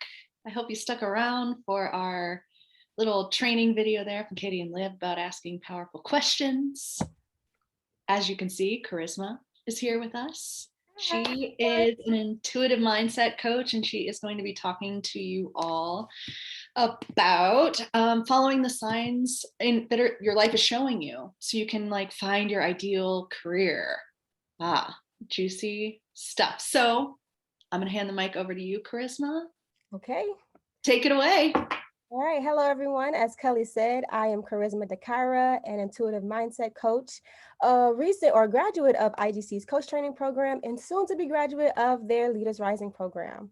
So I just want to start off and saying, when I think of coaching, I think of endless possibilities. Like, coaching is a perfect vehicle to progress and move you forward in all the areas of your life. The beauty of coaching is that it doesn't just change you or assist you in changing other people, but it changes you first when you are getting certified or training in coaching. So I am here, like Kaylee said, to talk to you all about following the signs that to your ideal career. But before doing so, I want to ask you this. Who in the room would love to be a better friend, partner, sister, coworker, speaker, creative, and overall person? If that sounds like you, I want to see some hearts in the chat box.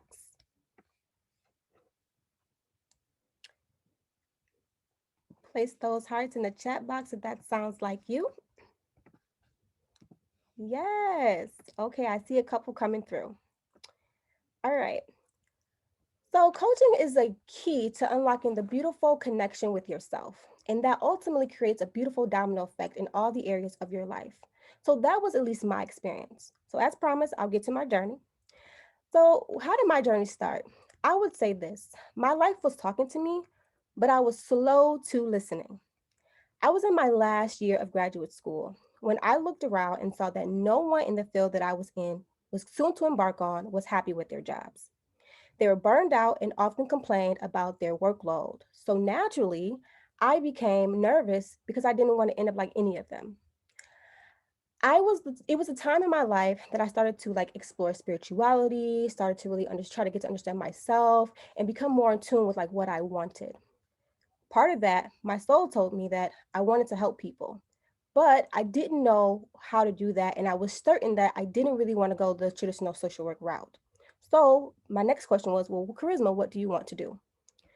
For a while, I battled with myself. How do I let go of something that I once really wanted? My dream school was the University of Michigan, and I wanted to be there, and I worked really, really hard to get there. And now that I'm here, I don't really want to finish off this degree. So how do I let go of that? And then the other part was like, how do I deviate from a path that I had set out for myself? I planned this thing and it was almost embarrassing to do so. I often thought about what people would think. What was this really what I wanted in the first place? And then how do I explain this to the scholarship committee who had just, expected for me to graduate as a mental health therapist and work in that as part of my graduation, as part of my scholarship agreement? All of these questions went through my mind. And well, I'll be honest with you all, I did not have answers to any of them. I was literally stuck. But approaching my final semester of graduate school, naturally I started to look for jobs and I started looking for mental health positions. But something in me wanted to go a little bit beyond mental health positions. So I decided to do that. I came across a job description for a Blavin Scholars Campus Coach at the University of Michigan. This was the first job description that I ever read that literally spoke to my soul. I wanted that job badly. I hate writing cover letters, but I wrote that cover letter with pride. This was the first hell yes moment that I've experienced in a long time. I wrote the cover letter that I thought was the cover letter of life, and I switched the things a couple around with my resume. And then I was super confident in me submitting this. Like, I knew that I was going to get this job.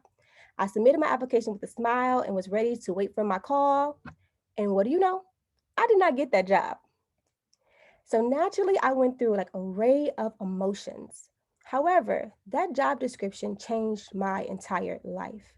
What it showed me was all the things that was truly possible for me with the degree that I was getting ready to go into. I had limited myself thinking I had to only think a certain way when it came to me being a social worker and me studying mental health. From that point, after reading that job description, I kind of refused to go into any traditional social work routes. So that made me end up into student affairs.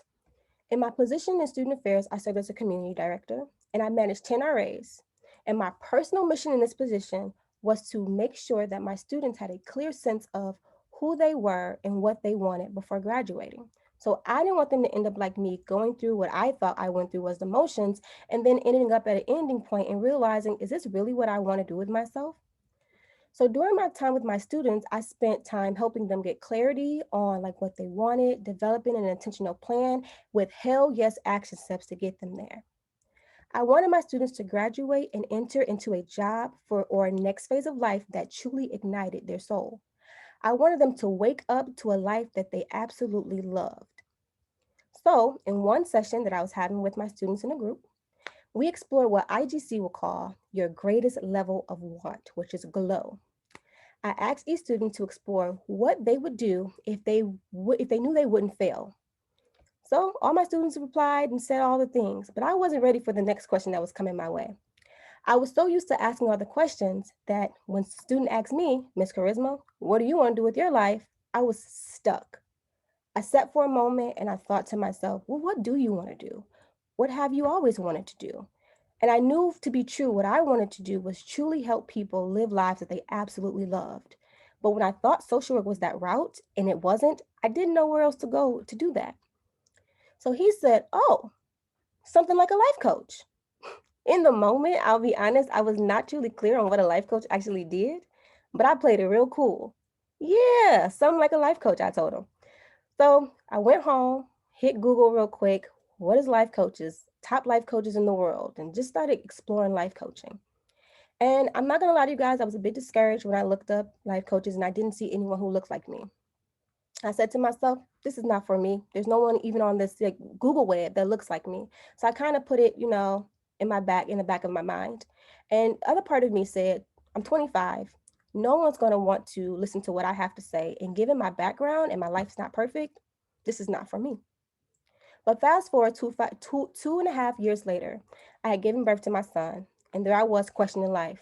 What is it that I want to do? I had started a business, but something was missing. And at the moment, I couldn't quite put my finger on what exactly was missing from my life, but I knew there was something missing. So in an event session to my aunt, she suggested that I come over to her house for a night away. Why would I want to do that? I asked her. But okay, I gave in. I went over to her house, and at her house, she had a empath. At the party, I'm like, okay, well, I'm not spending my money with anyone who it's going to tell me exactly what I already know. I'd already made my mind that I wasn't going. Now that I'm here, I'm not doing this thing. But the same nudging feeling that told me go to your aunt's party, even when I told myself no, is the same nudging feeling that I felt when I said no to the empath. Just do it. So I breathed, cashed out her the money, and I did it. In the reading with this empath, she shared with me that I would create a business that would be an extension of myself. Originally, I thought she was talking about my business as my first business that I created. Then she introduced me to IGC. And she said to me, I think this is something that you may need. So I was like, okay, I'll look it up when I get home. So I got home, got settled. I looked up IGC. And what do I know? As I started to read everything about IGC and what IGC offered, I got that same feeling that I had when I read that job description. This was my hell yes moment again. And what did they both have in common? Coaching. So I thought to myself, this is it. This is the missing link, right? So what does my career in coaching look like? My career in coaching looks like a combination of all the things that I love. I love working with young adults. So I serve now in my 9 to 5 as a campus coach. Not the same campus coach job I looked for when I was looking up that description in grad school, but a similar position for another company.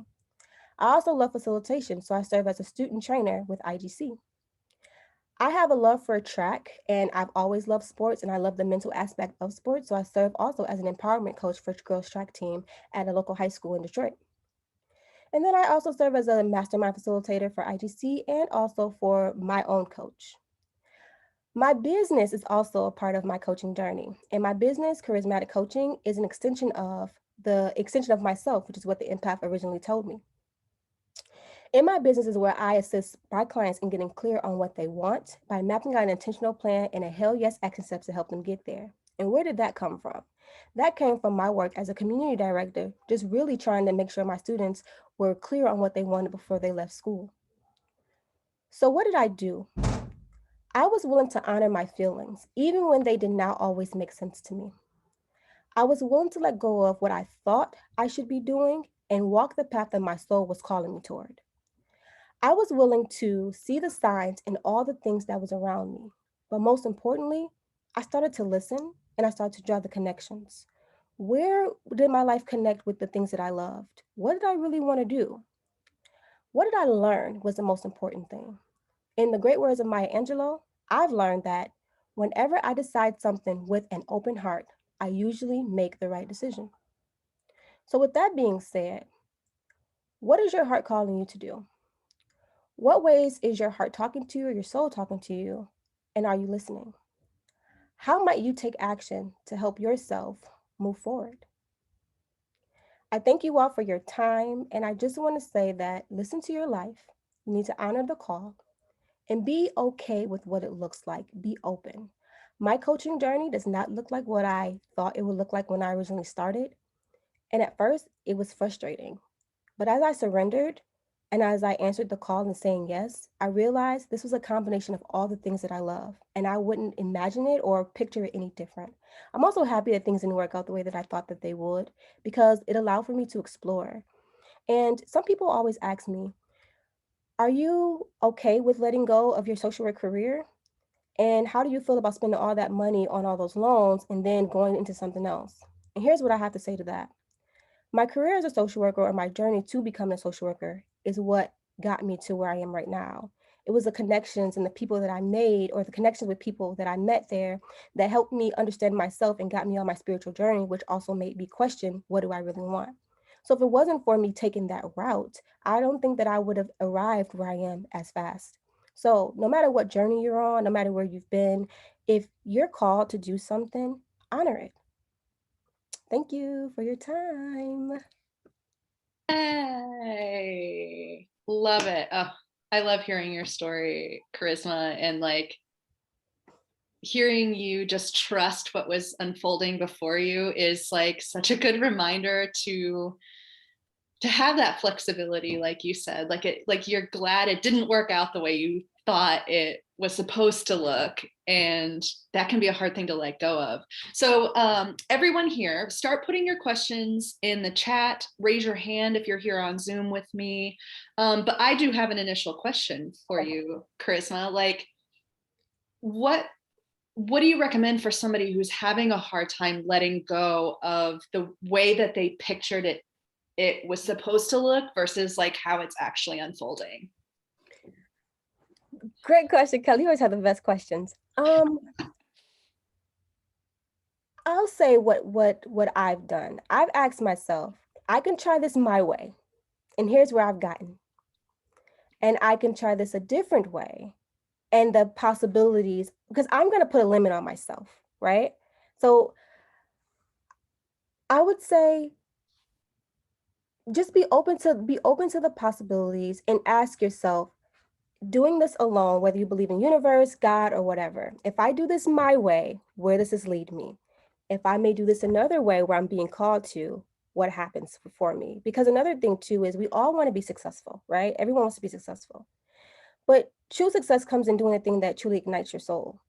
And a lot of times our soul is pulling us, or our hearts is pulling us in a certain direction, but we're so stuck, right, on what we want that we can't answer the call. Like, I just had to say, what is calling me and how can I answer that?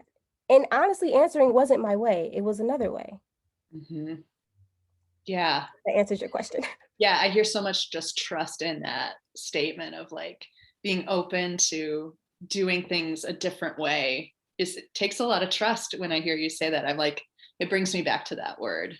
Yeah. Trusting the different way and what's showing up for you versus what you planned, like who knows how long ago. Like some of those things, like what things should look like, we planned when we were very young and like didn't know even other options potentially. So yeah, trusting. To add to that too is like, we all had those moments, like you said, where we plan or we have an idea of what we want. And how many times have we stepped back and said, oh, thank you for not giving me what I asked for? Yeah, right. So that Mhm. also plays a part in the moment too of like, okay, I can want this thing, but something is pulling me over here. And it's not that this is just pulling me, but it's other things that's connecting to this pull, right? So just really paying attention to your life. And I think that's what I had to do is like watch everything that was connecting me to this pull and say, okay, I tried it my way. You know what? I'm going to give in to this one because I've been happy that things didn't work out the way I wanted to before. So maybe this one will go the same way. Totally. Yeah. Yeah. It gives me like a feeling of adventure almost. Like, "Ooh, let's just see what happens. Let's try it out and see." It's a big grand experiment or something. Love it. Um, put your questions in the chat. What questions do you have for Charisma? Um, I want to ask kind of the flip side of this coin, Charisma, for you. I'm wondering what happens if you just straight up ignore the signs, because that's easy to do. Like, kind of, you're operating in your life and you're going about your business, and maybe you're in this stuck, woe is me, like, I hate my career kind of mode, but you're not paying attention. Like, what's the impact of that, not paying attention and following those signs?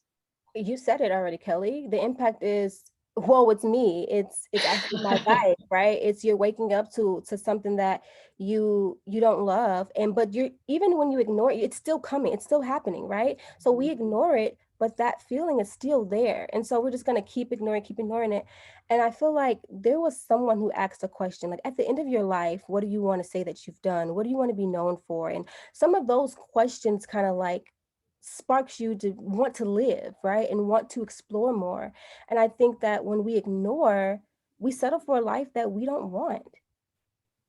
Mm-hmm. And then you get to a certain time, you feel like, I wish I could have, I wanted to. And I'm like, I'm tired of wishing and wanting. I'm just gonna do. Yeah. Yeah. Yeah, like the regret of like, I wish I would have taken the opportunity. It brings me back to that phrase of like, you regret the things you don't do more than the things you do in your life. Yeah, powerful. Check Facebook, see if there's any questions in there. You are getting love in Facebook, by the way. Danielle's giving you some love. What I am curious, like, what your thoughts are around, like, if you have conflicting things, like maybe you're getting like a pull to do more than one situation. What do you recommend in that scenario? So conflicting, I think I've been there before, and I feel like you have to call to like what's important to you most.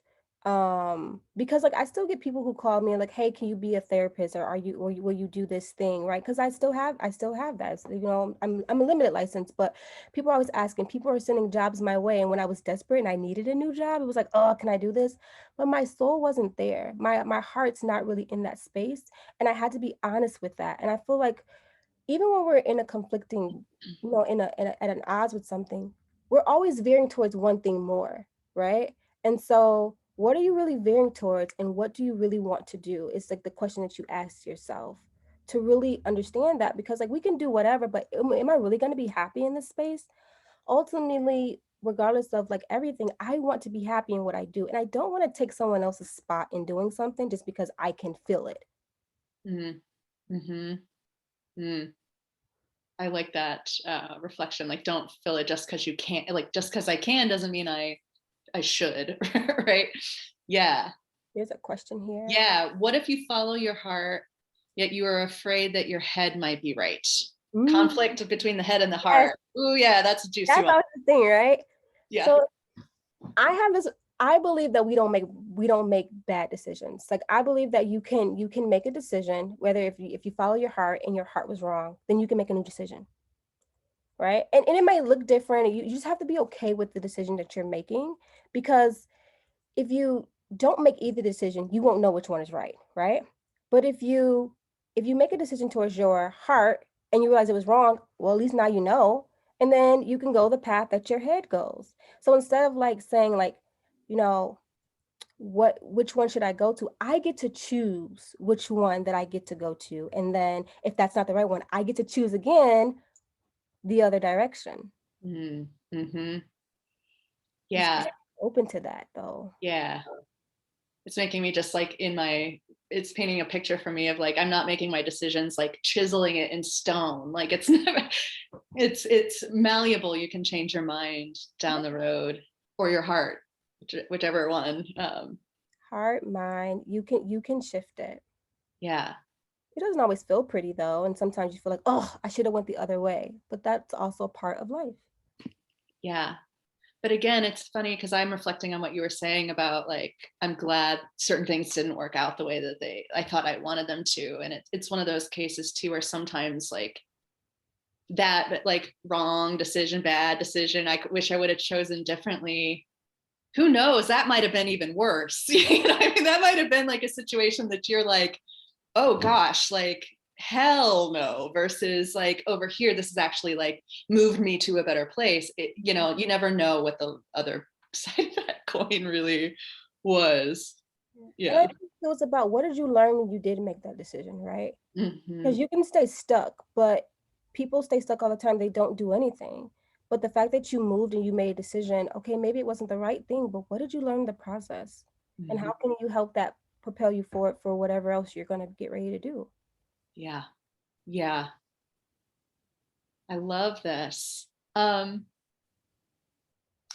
know, and it really brings me back to charisma about like, if you just start paying attention to those things, like it's almost like the yellow car syndrome. Like you think about a yellow car and then suddenly like you're seeing yellow cars, or you buy a new car and then suddenly everyone on the road has that car.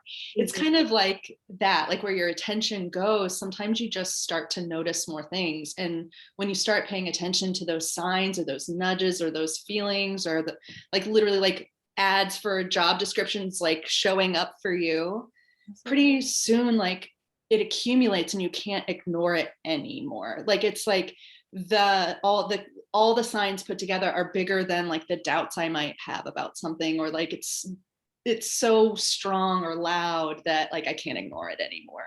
And it becomes a pull for sure. Make sure, is there any other questions here for charisma? Now is the time. Cool. Check Facebook. Rock on. Charisma. It's a pleasure as always talking to you, hearing your story. If any of you want to get in touch with Charisma, you can check out her contact information. That's on page 9 in the workbook. So you can see her contact information there if you want to connect with Charisma. If any of you are curious about being a coach yourself, doing this kind of work, if this is the pull that you've been feeling, and like hearing Charisma's story is just another sign for you in your experience, please don't ignore it. I'm going to put a link up here. We are in enrollment for our next round of IGC coach training. It starts on the 31st of this month, and there is a discounted rate for all of you Limitless attendees. So book a call with Katie or Liv. You can talk about coach training and all those possibilities that live there, and explore that sign a little bit more. Let this be a sign for you. Awesome. Thanks again, Charisma. We're going to take a 5-minute break here. And when we come back, we will be with Jennifer Lancaster. And she is going to be talking about dating yourself, going through the process of actually dating yourself, and have that really feed into your life and your business as well. So stay tuned. Come on back. Take a breather. Thanks again, Charisma. And I'll see y'all back here soon.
Welcome back, everybody.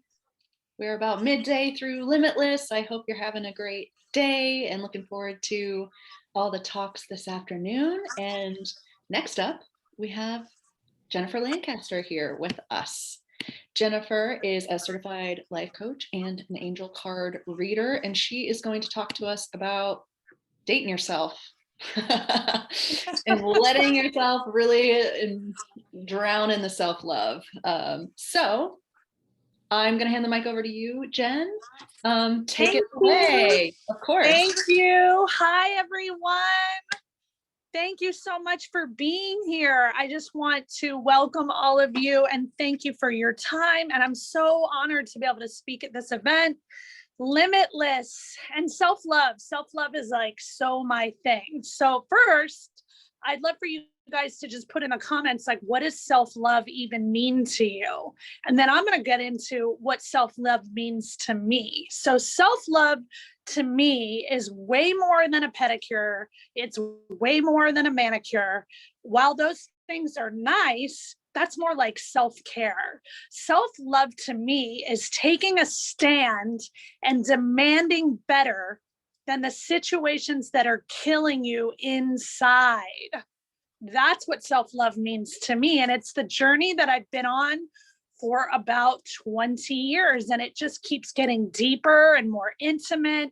And that's why I want to bring this idea and concept of dating yourself to your world. So it's choosing you again and again and again and again. It's making yourself more important than anyone else in your life. Like, you have to wake up with you every day and you have to go to bed with you. And then leaning into that deep level of love. And this requires being brave. It requires being courageous. And sometimes it requires doing things that others don't agree with. And for me, I do this work with women every single day because of my mother, because she was too scared to do this. And she has stayed in toxic situations that I wish she could have left, and she hasn't. But it's why I do the work that I do with women, because we all deserve the very, very best for ourselves. So let's get into the meat of it. So self-love to me, where it's shown up in my life, and it's shown up a lot of different times where I've had to like work through something and choose myself. But one place in particular was being able to love myself enough to step away from plan A. And plan A for me was network marketing. That was an industry that I was in for about 7 years. I actually am one of the 2% that actually made money in that industry. About only 2% actually make real money in that industry. But something was missing. Something was like empty inside. Something was killing me. And I just didn't feel connected to the work. And when I got into that industry, it was about, well, I want to work from home. I want to be able to have work that I can do because I want to travel and I want to set my own hours. So that's what attracted me to that industry. But then like something was missing inside. And if you guys have that in any area of your life, I'd love for you to drop in the comments, like whether it's career, whether it's relationship, maybe it's your friends, like you're feeling like this isn't really it. That's actually a sign. That's actually an access point for you to start taking different inspired action steps. So moving away from that, what I thought was plan A, and being open to what plan B even was, because I didn't even know what plan B was, but I knew that plan A wasn't working. So I just want to interject here and read a quote from my favorite poem, because it sums up what self-love means to me so well. And the poem is The Invitation. And it's by Araya Mountain Dreamer. And it's just this one section of the poem. And it says this: I want to know if you can disappoint another to be true to yourself, if you can bear the accusation of betrayal and not betray your own soul. If you can be faithless and therefore trustworthy. And that's like the perfect way to segue into the next section, which is on trusting yourself. So really, when you're taking a stand for the very best things for yourself in your life, whether it's a better living situation, a healthier one, or whether it is a new career path, or putting yourself out there for that relationship, number one, it's giving yourself that permission to step into these other areas that feel like you. So for me, when I was in network marketing, I was like, wow, I'm making money. Wow, like, I'm taking these products and I love them, which I still do, right? So it was very conflicting for me. Wow, I'm helping change people's lives. I should be happy. There was this theme. I should be happy. I should feel fulfilled. I should, but there was this other voice inside that was like, no, this isn't your soul work. And it was loving myself enough to listen to that voice and trusting it. And then that's when Inner Glow Circle's coach training popped up into my life. And for me, I think it's really important to share this one part of my story, because for me, I went through their program not really thinking that I wanted to be a coach, but knowing I wanted to work from home, I wanted to be an entrepreneur. The work that I was doing wasn't a match for who I am. And there were two mottos of IGCs that just kept going in my mind. And one was create the thing you wish existed. And just sit with that. How powerful is that? Create the thing you wish existed. Create the career, create the relationship, create the friends, create the whatever, right? Create the thing you wish existed and get paid to be more of who you are. And for months before I started this program with coach training, and I went through it in 2019, I literally every night was like, God, show me how to be more of me in my business. God, show me how to be more of me in my business, because I didn't feel like I was being me. And God, source, divine, whoever you pray to, said to me, you need to get in another business. Like, this business is not your business. There's no being more of you in this business. There's another business for you. So sometimes like the answer is shown to us and it's not even anything we expected. And it's being in that space of being open and trusting that maybe you never considered something before. So that's why I like take the approach of dating yourself. And what that really looks like, when you're dating people, and this is such a great analogy, you're going out on dates and you're seeing how you vibe with them. You're seeing like what you like about them, what is like maybe a red flag, what is like not really in alignment with your values. But it's the same idea of taking the approach of dating yourself when you're thinking about developing more self-love and thinking about your next up level. And you might not know what it is, and that's okay, but it's getting in touch with, well, if I was going to do something new, what do I love to do? What am I great at? What am I passionate about? What do my friends come to me for all the time? What do I do every day that I don't even consider that I could turn into a career? And for me, I never knew I could start teaching self-love and get paid for it. It was just something that I did naturally, but there's so many women out there I found that it's not natural for. So getting into this idea of dating yourself is really like being willing to explore and experiment. And Lord knows for me, when I went through coach training, 6-month training, I launched 11 offers because I wasn't sure which direction I wanted to go, but I gave myself that permission. I was like, well, I like this and I'm good at this. You know what? I'm just going to use this time to really explore and then lean into the places that feel good. That's what self-love is. It's trusting yourself. It's giving yourself that permission. Like, what feels good? Did I enjoy that?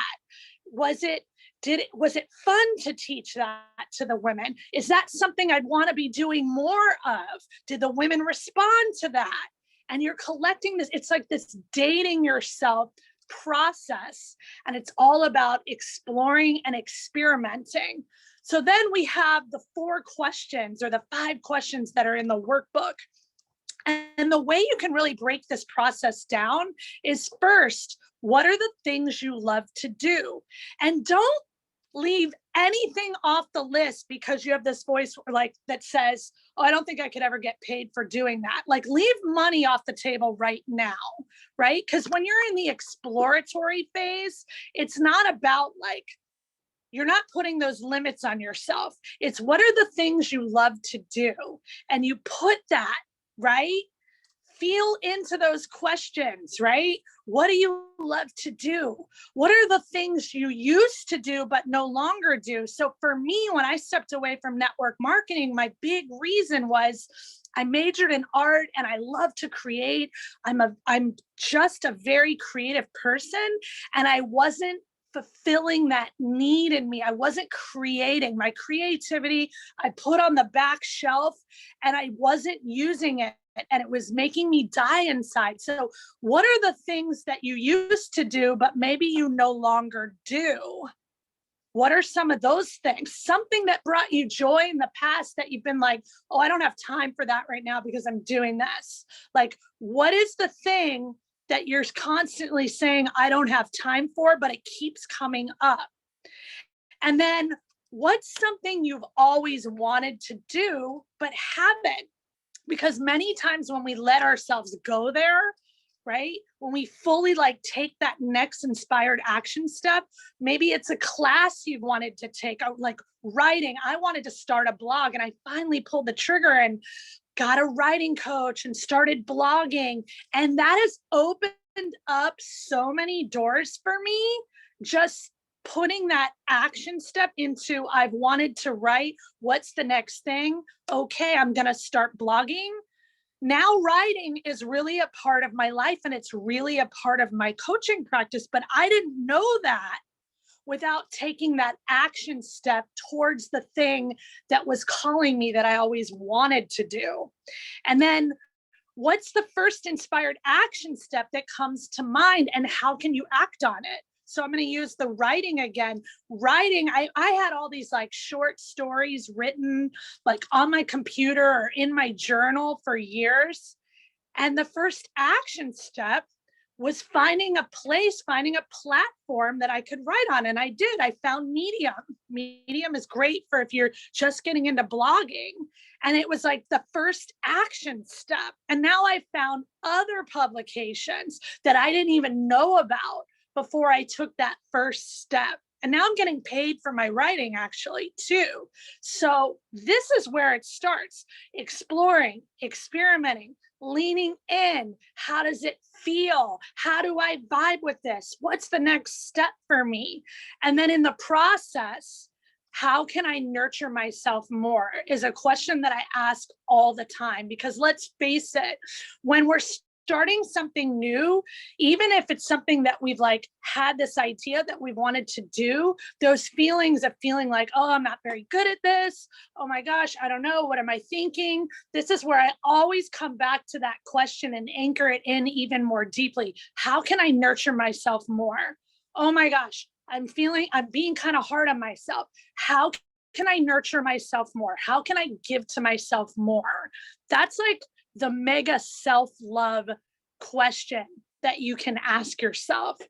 And I just want to bring, I think, Kelly on here if she wants to dialogue and workshop, and we can answer some of the questions. Totally. So Q&A time. What questions do you have for Jen? put them in the chat. If you want to raise your hand, if you're here live on Zoom. Oh, I see something in the Q&A. Here we go. What other writing platforms do you use besides Medium? So for me, Medium actually is connected to other publications when you use Medium, and you can go in and search. So there's like other publications in that platform that are bigger that Medium's attached to. And then the other one, I write for Holistic Fashionista magazine, and they found me. Like, I didn't go looking for them. The lady who runs that magazine saw my work or saw something on Instagram that I wrote and reached out to me. So, but Medium is a great place to start because of all the other publications that it's connected to. Mm. Cool. Here's another chat or a question in the chat.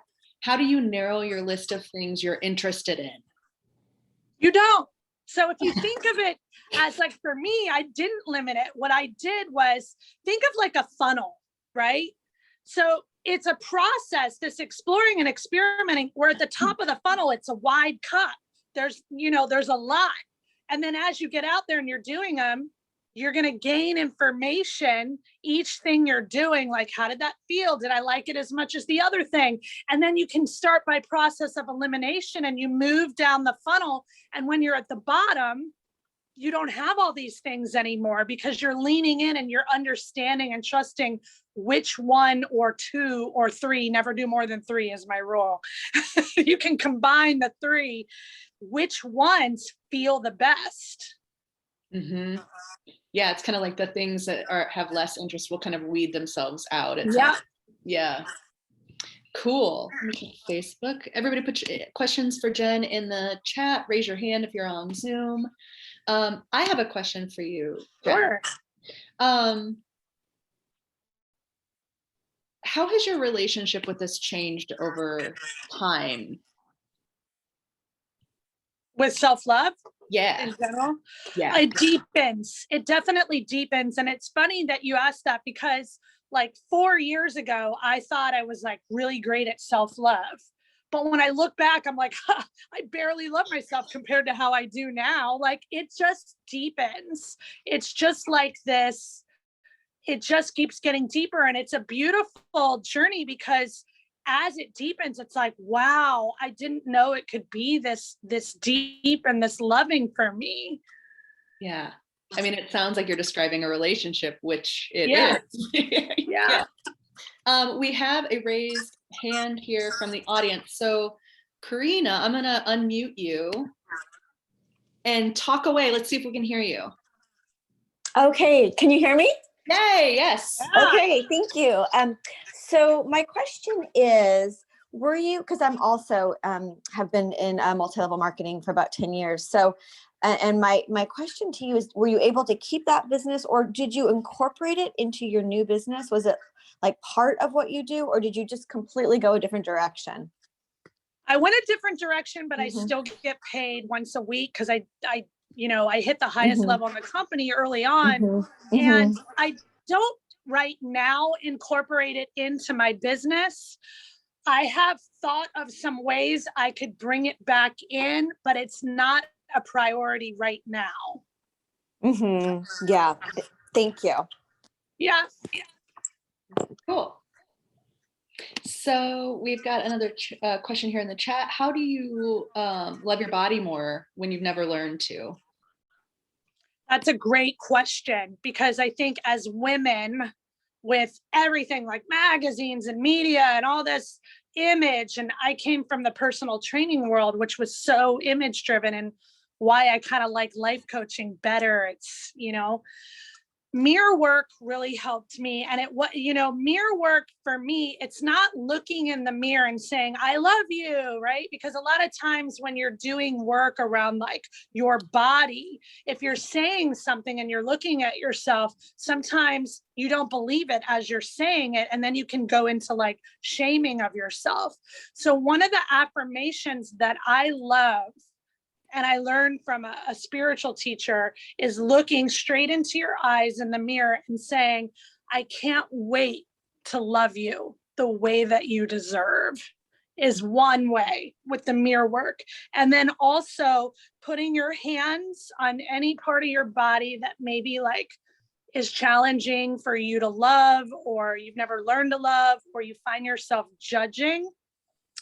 And then saying, it's the Ho'oponopono Hawaiian prayer. I think it goes like this. I always forget, and then I have to pull it up again. It says, thank you. I'm sorry. Forgive me. I love you. And I just repeat it over and over and over again. And it's a process, you know, like loving body is just like loving all of yourself.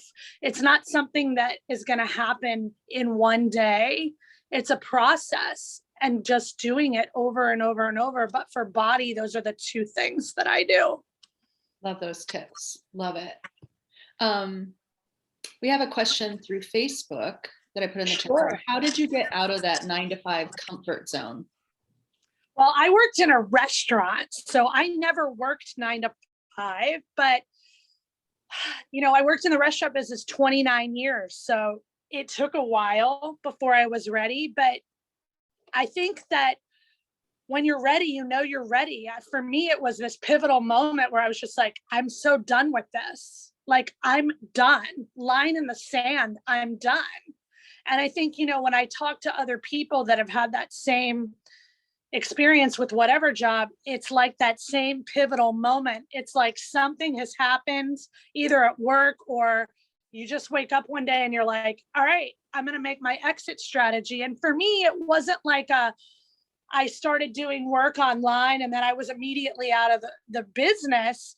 It was mapping out an exit strategy and just every day showing up for my exit strategy. Mm-hmm. Love it. Yeah. So another question I'm curious about here is, how has loving yourself made you a better coach? It's made me have so much more compassion and be more patient with my clients. Yeah.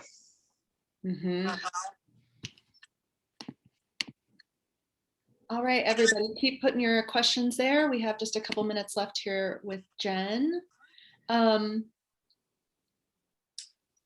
What's some of your current favorite ways to like shower yourself with love right now, Jen? Yeah, well, one of my new favorite ways, there's this chocolate company that I love. It's Vasa's Chocolate. And for Valentine's Day, I ordered myself, they have this self-love ritual. And their chocolate, they play like the frequency of love, unconditional love over the chocolate. And it's like really what I call woo-woo, you know, like spiritual. And I love that. But this chocolate is like this ritual that I'm doing. It came with a silk journal, and you write 3 things that you're grateful for. And then you set your timer for 11 minutes and 11 seconds, and you chant with a hand on your heart and a hand on the chocolate box. And then you open the box and you take out a truffle, and it's like, it says like, close your eyes, feel it go in your mouth as you bite down, and you're really getting into your senses. And it's this ritual that's just like, I had no idea how beautiful this ritual was going to be. So when I bought it, it was a 9-piece truffle set, and I've done like 1 per night. And then like now I'm like, ooh, I think I want to buy more chocolate from them. But it's like, it's allowed me to slow down and be so intentional with like, made me think about even like when I eat, like I really could slow down even more, because I've been learning to slow down with this chocolate practice. Yeah, that's really what I was hearing in that. It sounds just like a practice in slowing down and like indulging in the moment. Yes. Normally I'm like, snack, yum, like, and then I'm on to the next thing. And yeah, just like really savoring that experience more than just the fact that it's a chocolate that you're snacking on. Yeah. Right. Love that. Oh, I love that. I'm like writing down order. Awesome. Well, thank you, Jen, for Thank sharing you. your know-how on self-love and some of your story here. If any of you watching want to get in touch with Jen, her information is on page 10 in the workbook, so you can connect with her through whatever means you want to. If any of you are curious about coach training, if that's part of your self-love journey, part of dating yourself, that can certainly be part of your experience, really honoring those nudges to step into that type of career. By all means, you know people. I'm going to put a link here in the Zoom chat. You can book a call with Katie or Liv. We are currently in enrollment period for our next round of IGC coach training. We start on the 31st of this month, and there is a discounted rate for all of you Limitless attendees. So book a call with Katie and Liv, and you can talk about it and see if that's part of your journey, your next step here and now. So thanks again, Jen, for spending your time with us. And coming up next, we have VP Wright. She is going to be here talking about inclusivity in your coaching